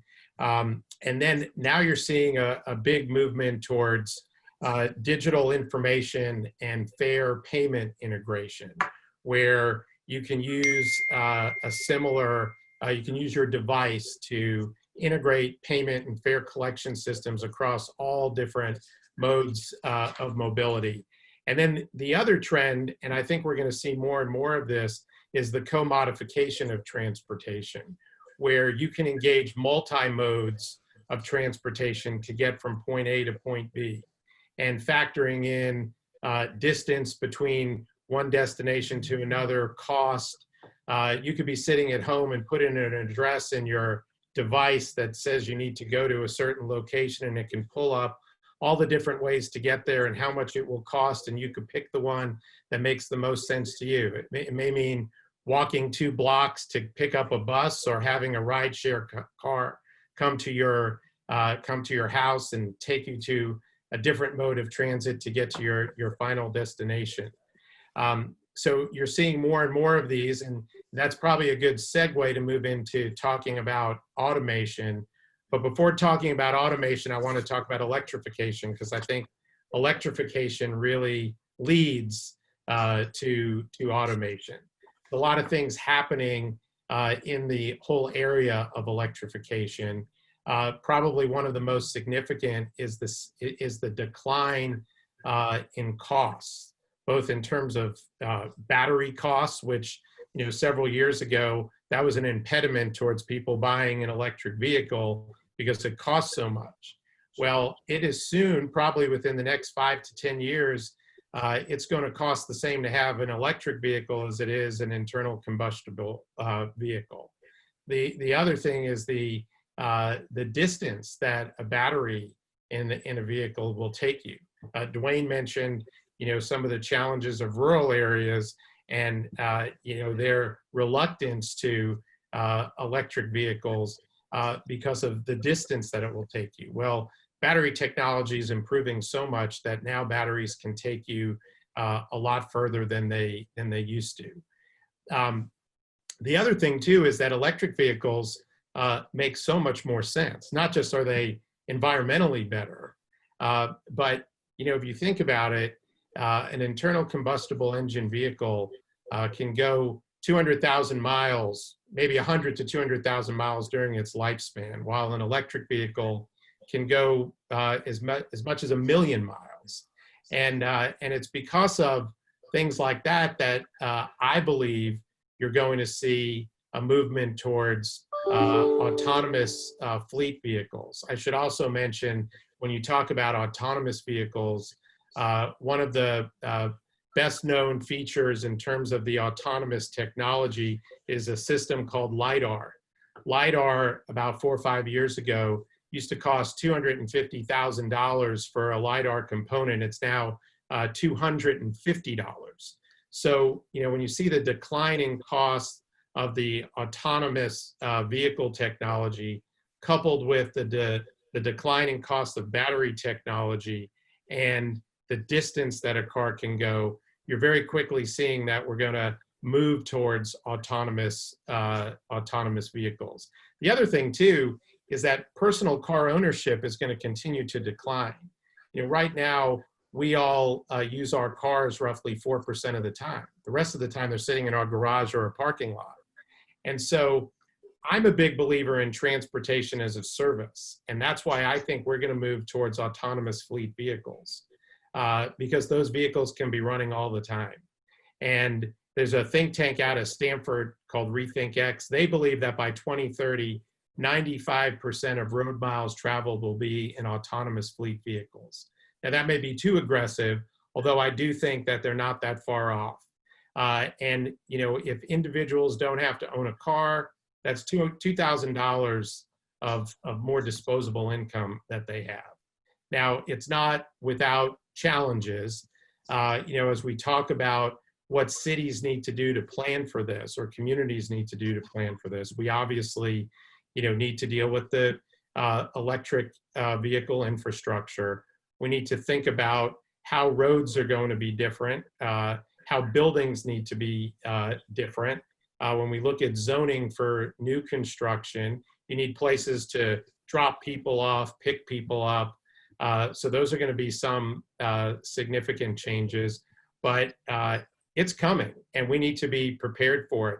I just want to just talk briefly. I know I'm running out of time, but there were some things as we talk about COVID where autonomous vehicles were actually used. And I think it gives you a sense of what can happen in the future. There's a company called Nuro, which does driverless deliveries. They got a license, it was in April. Now, had it been 6-7 months ago, or even before that, they could have been doing a lot more, but because they just recently got a license, they were limited to what they could do. But they were delivering groceries, medicine. They were cutting down on the human-to-human contact. And so you have these driverless vehicles delivering these things in California. The Mayo Clinic in their Jacksonville campus in Florida, they were using autonomous technology to transport COVID tests and medicine. Again, avoiding the human-to-human contact. Cruise, which is the autonomous vehicle division of General Motors, they were doing some delivery out in California as well. So you're seeing more and more of that. You did ask me, and I'll wrap up with this because you sort of said it tongue in cheek about flying cars.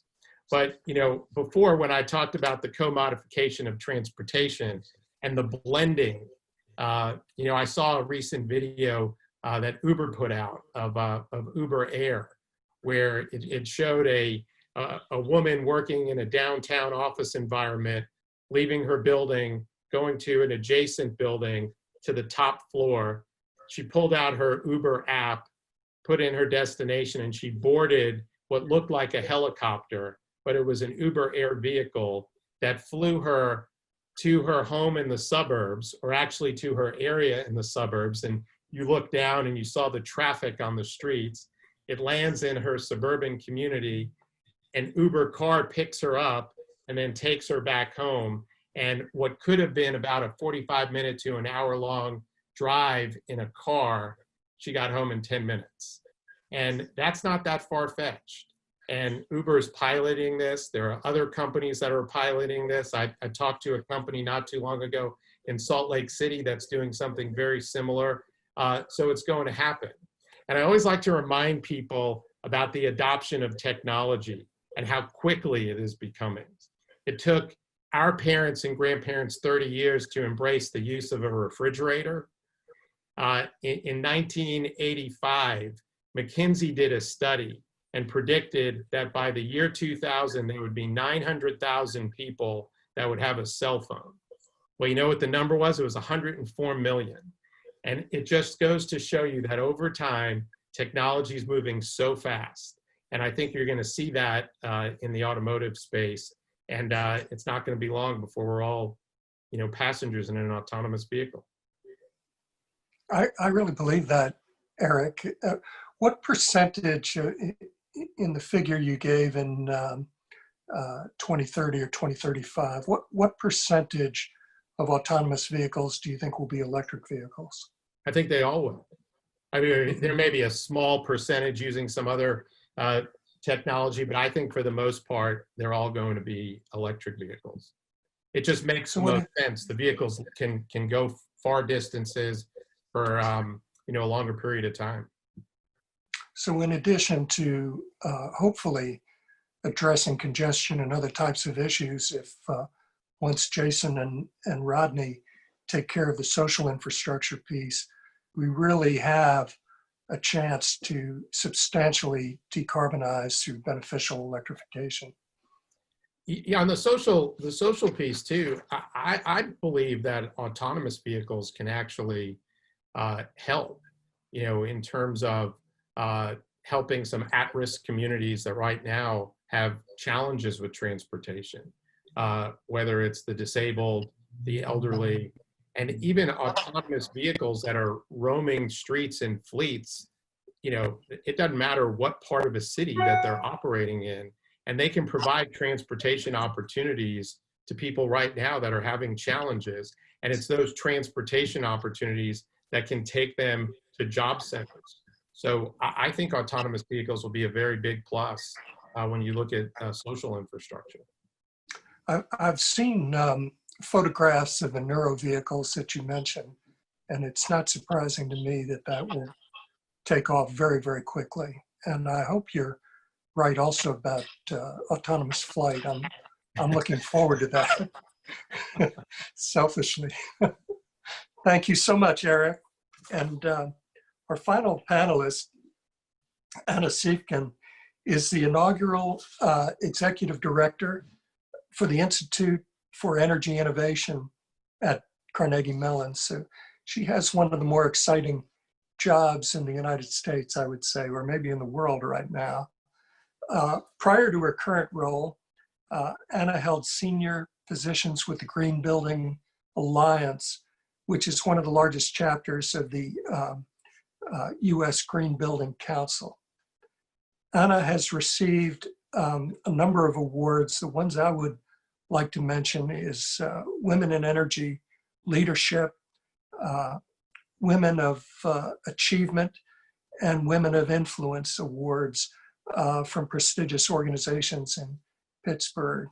And Anna, I've been really excited to hear what some of the interesting developments are that your Institute of Energy Innovation is focusing on. So can you describe the Institute first and then tell us about what you think are some of the most exciting initiatives? I can. So first I wanted to say thank you very much for the opportunity to be here today. Thank you, Clint, particular from Denton's. Obviously, this is an amazing time to be working in energy, and it's such an exciting time to be a part of this conversation. I do want to say a special thank you also to Councilman Williams. That is my family's hometown, so very excited to hear about the work that you're doing in New Orleans. And before I get started, I do want to make a mention of Eric's comment about flying vehicles, because it is real, it is coming, and I would argue that it's with the right batteries, and that's an important technology. So the Scott Institute is at Carnegie Mellon University. We're about 150 energy faculty members who are working on cutting edge research. I'll talk a little bit about that, but first I want to talk about how important energy production and use is to everything that we've talked about so far today. You might know Carnegie Mellon, located in Pittsburgh, Pennsylvania, for some of the things actually that some of our guests have talked about. We're internationally known for robotics, including Astro Robotics, which has recently announced some space work, artificial intelligence, machine learning, autonomous driving, which was actually founded at Carnegie Mellon University in 1983. We have been driving autonomous vehicles on our roads since 1990, back and forth to the airport.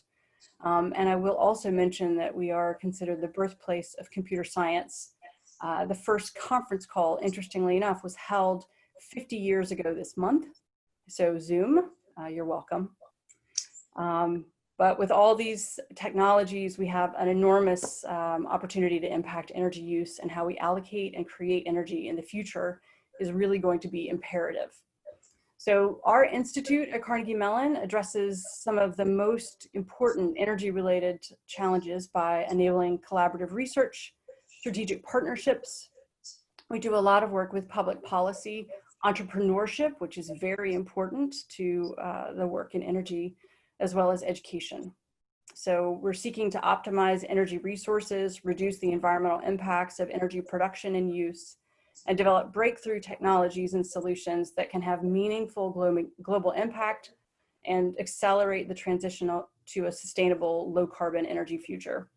And along the way, our job as a university is to empower our students through our researchers so they can become the next generation of employees for many of these organizations, as well as critical thinkers, problem solvers for all the challenges that we face.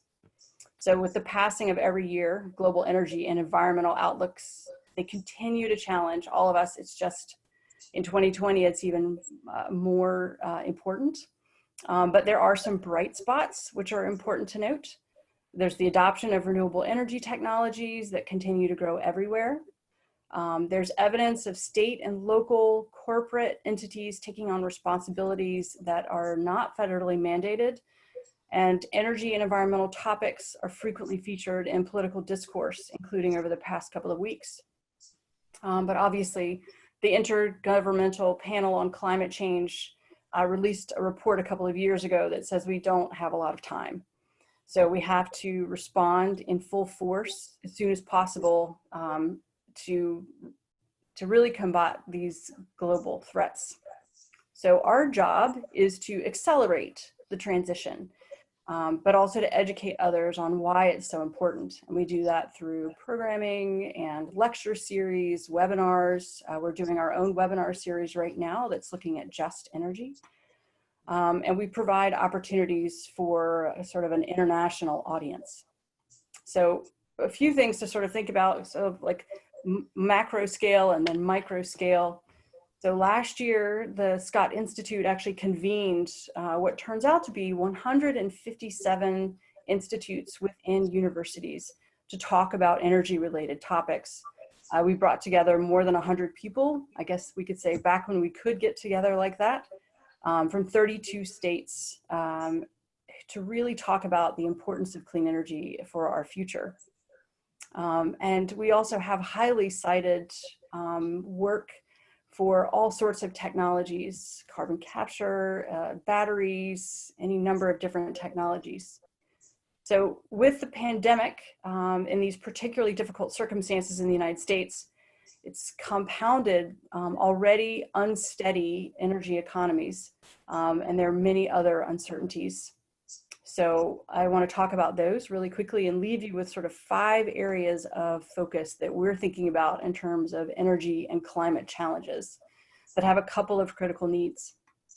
So the first I would say is benign dispatchable power, and I would add with batteries and storage. A second is carbon and conflict-free transportation fuel, and I'll add electrification is an important part of that, something that we're looking into.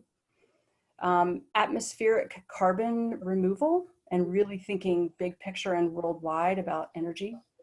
And then the implementation of rapid decarbonization strategies.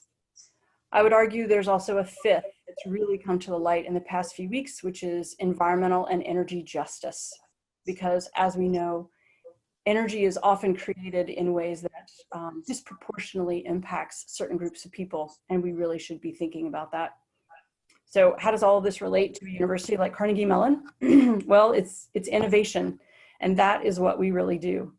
So we are intrinsically linked, even synonymous with innovation. So modern culture looks for growth, vitality, really cultivating economic development, driving forces of university research.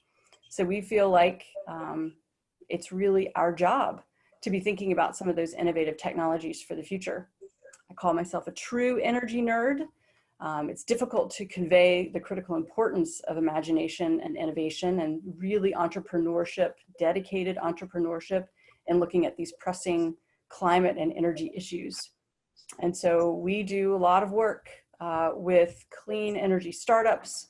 with national labs, including NETL, which is right here in our backyard in Pittsburgh, Pennsylvania, as well as the National Renewable Energy Laboratory in Colorado. So each of us, I think, really should commit to working on solving some of these energy-related challenges. And all of our work at Carnegie Mellon is focused on that. So we have, as I mentioned, 150 people working on hundreds, if not thousands, of different technologies and projects. In fact, in Carnegie Mellon alone, we have more than 50 energy, I should say in Pittsburgh, more than 50 energy and clean tech startups. So quite an ecosystem coming up here, and we're not on one of the coasts.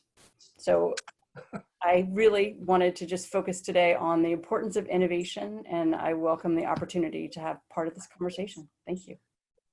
Thank you so much, Anna. And I don't think anyone that has met you would use the word nerd as part of the description. I think your innovator and leader would be words that I would select.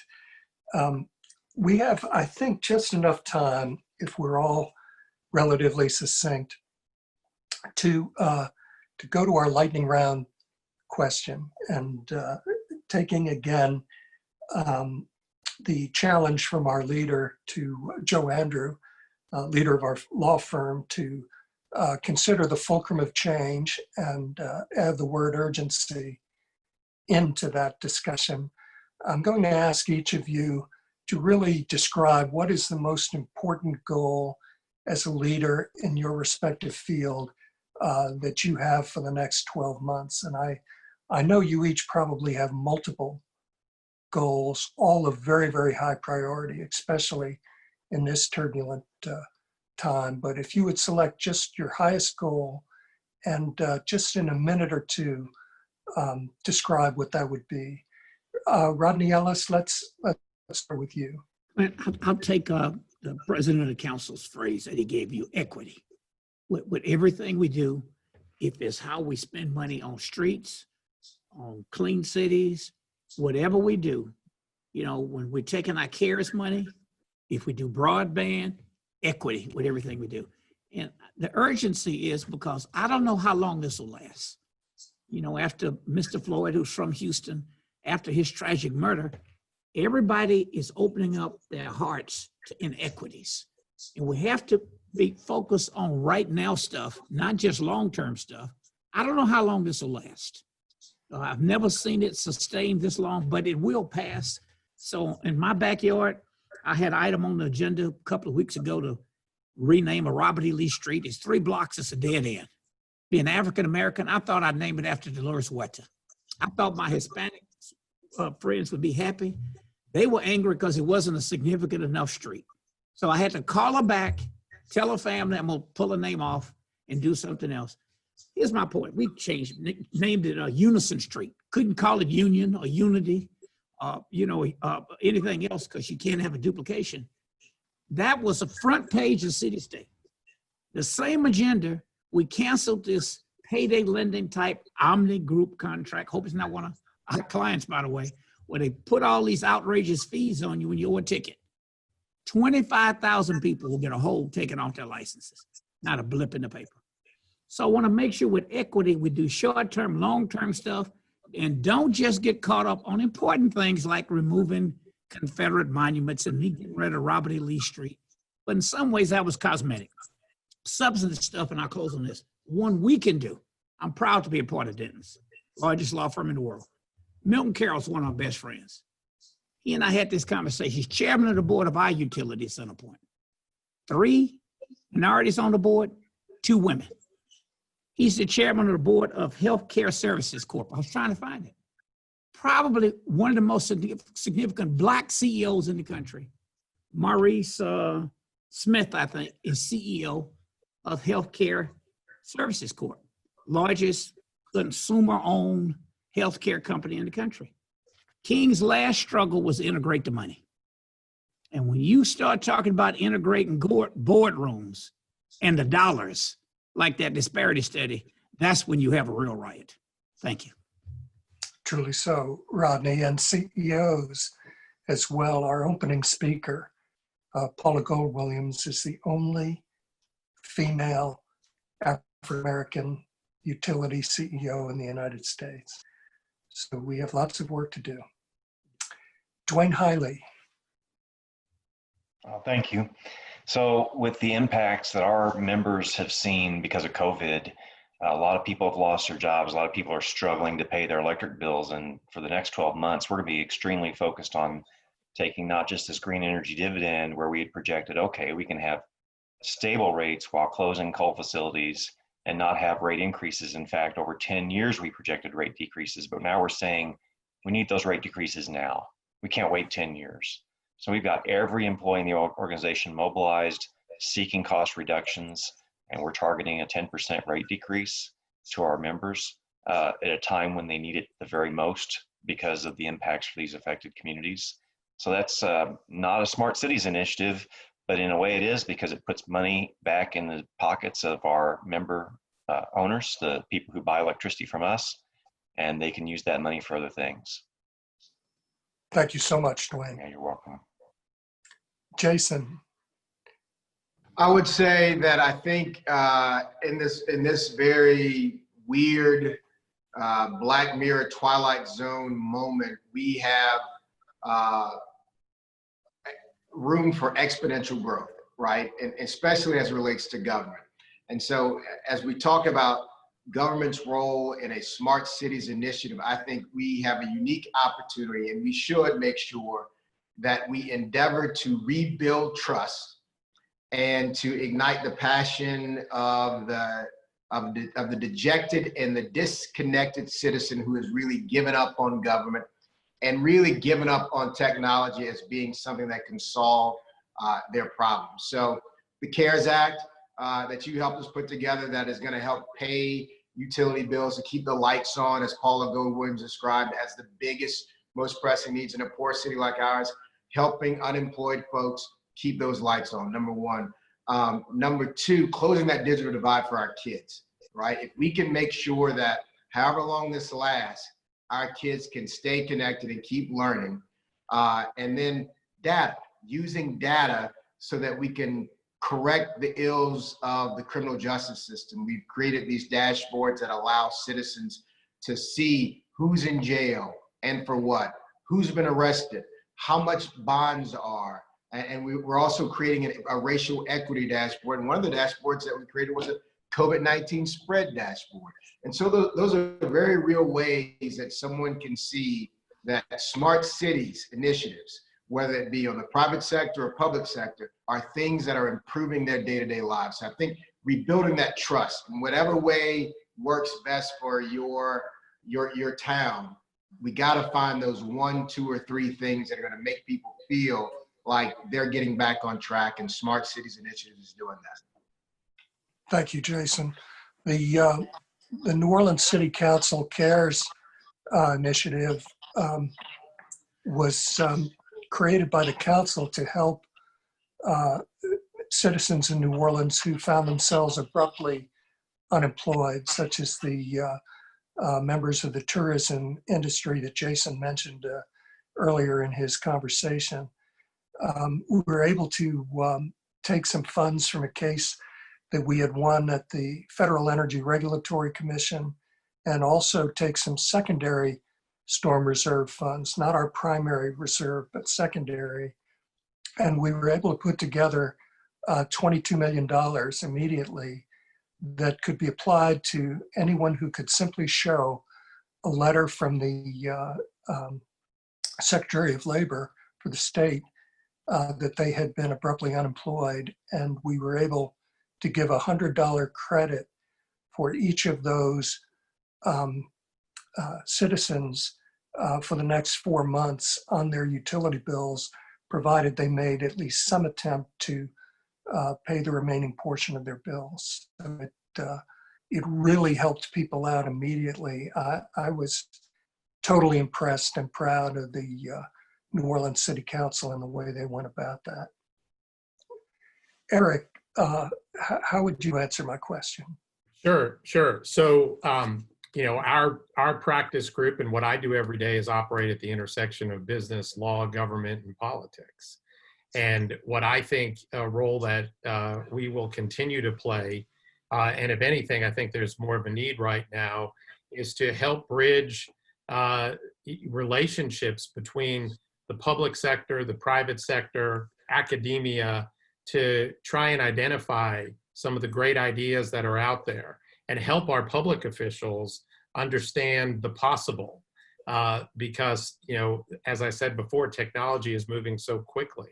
I'll give you just one specific example as it relates to autonomous vehicles, since I talked so much about that, is that right now there's 40 states in the District of Columbia have specific pieces, have laws on the books related to autonomous vehicles, but there's not a law at the federal level.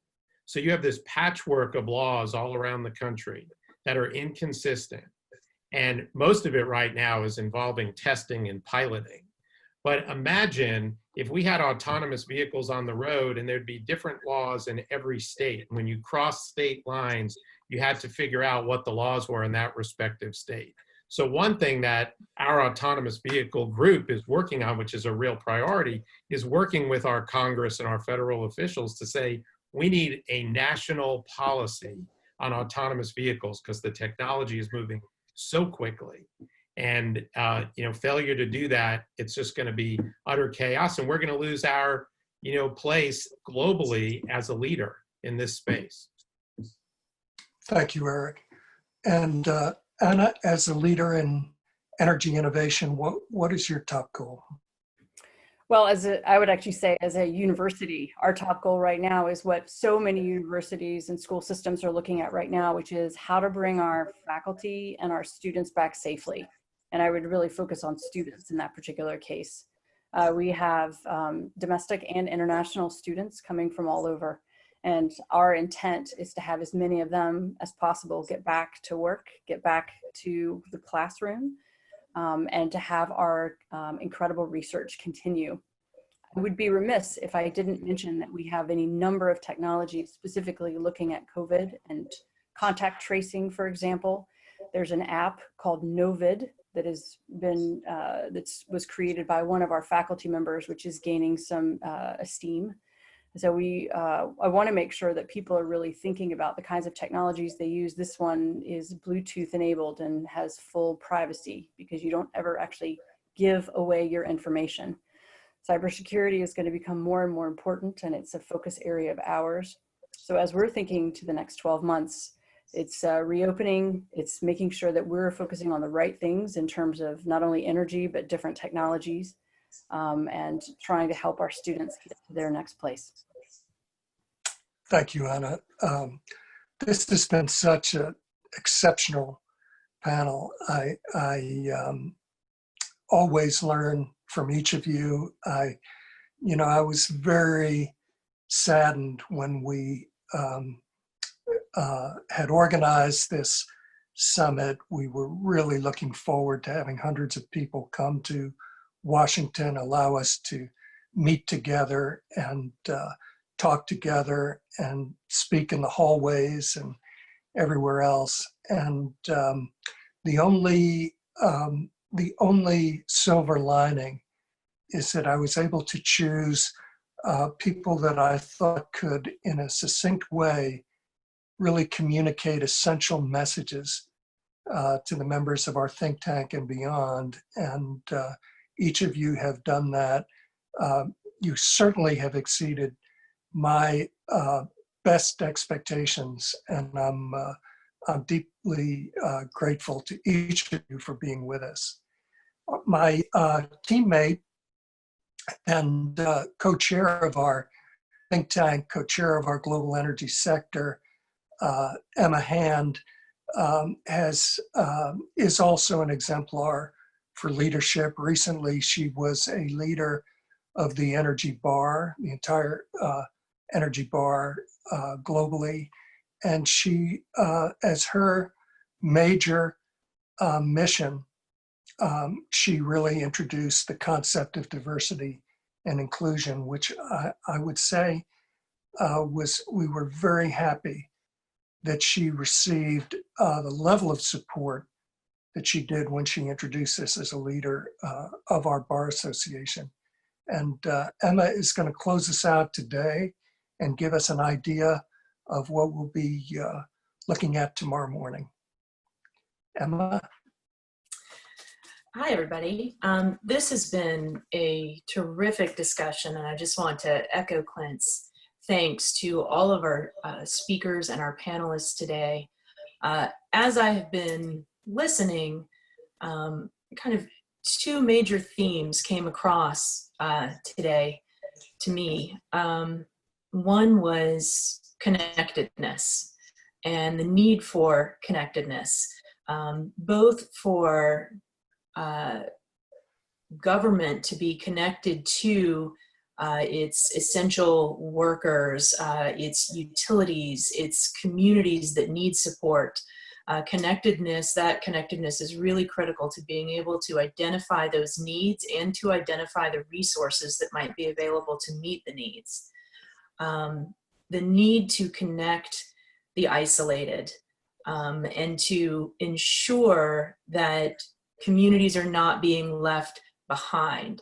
The digital divide has been a big problem for the rural communities, for the low-income communities, for making sure that the next generation of children all have an opportunity to really get the education they need. And this pandemic, I think, has really emphasized in a way that people maybe hadn't been thinking before. Councilmember Williams mentioned that the pandemic has caused priorities to shift in looking at smart technologies. And I think one of the ways that that has happened is in the intense need for basic connectedness for communities.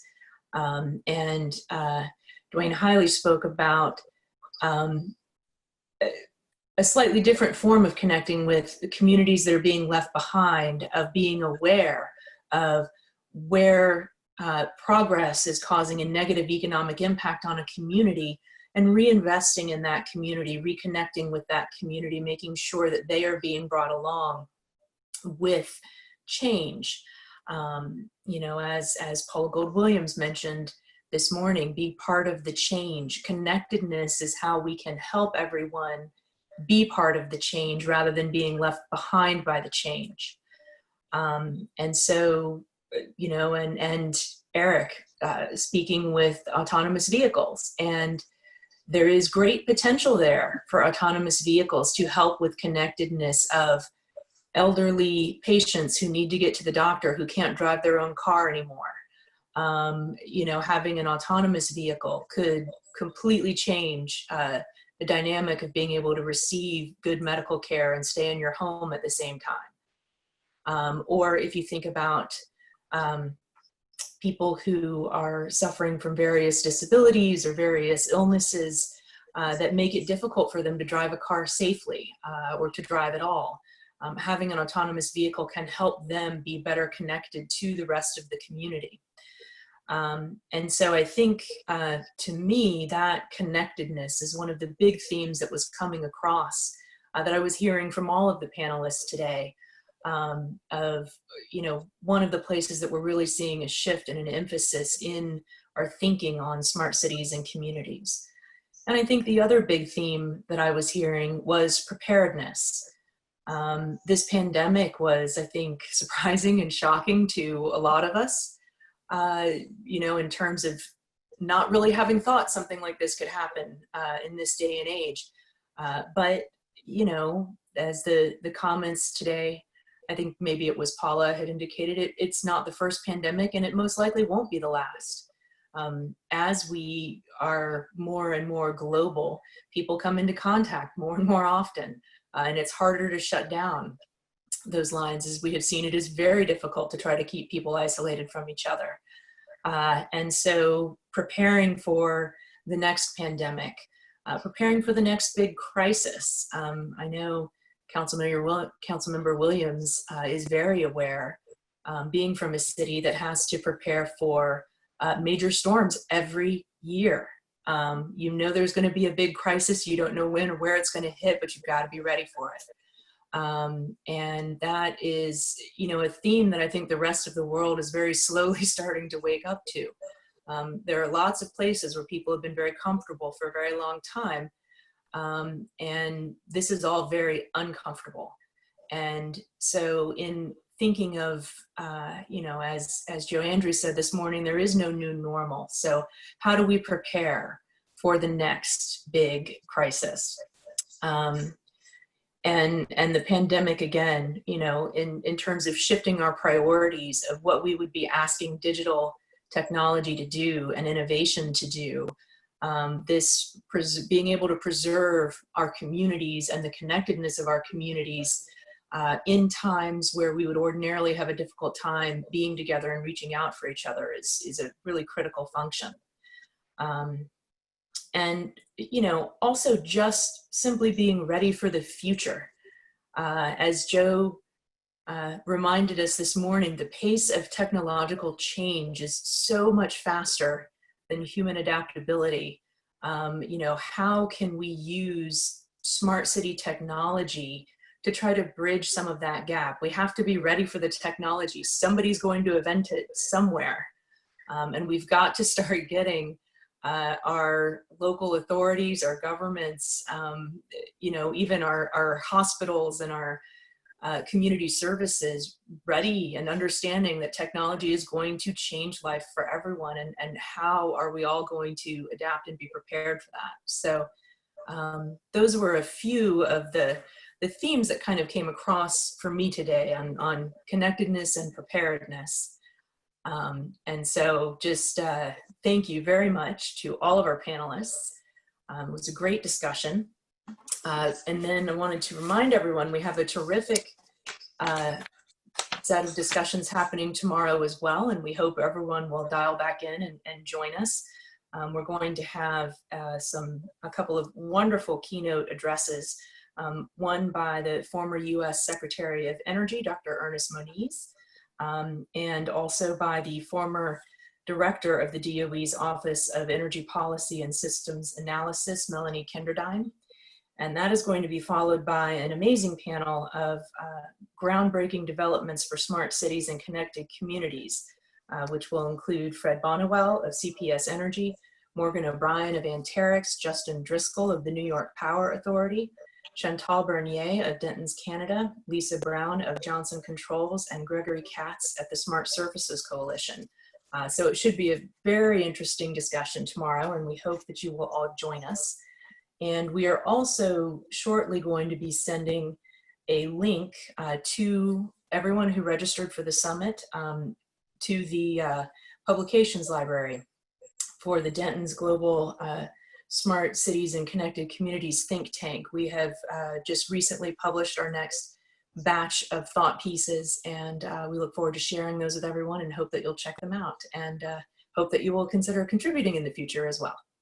And with that, thank you everybody. Terrific day. We look forward to seeing you tomorrow.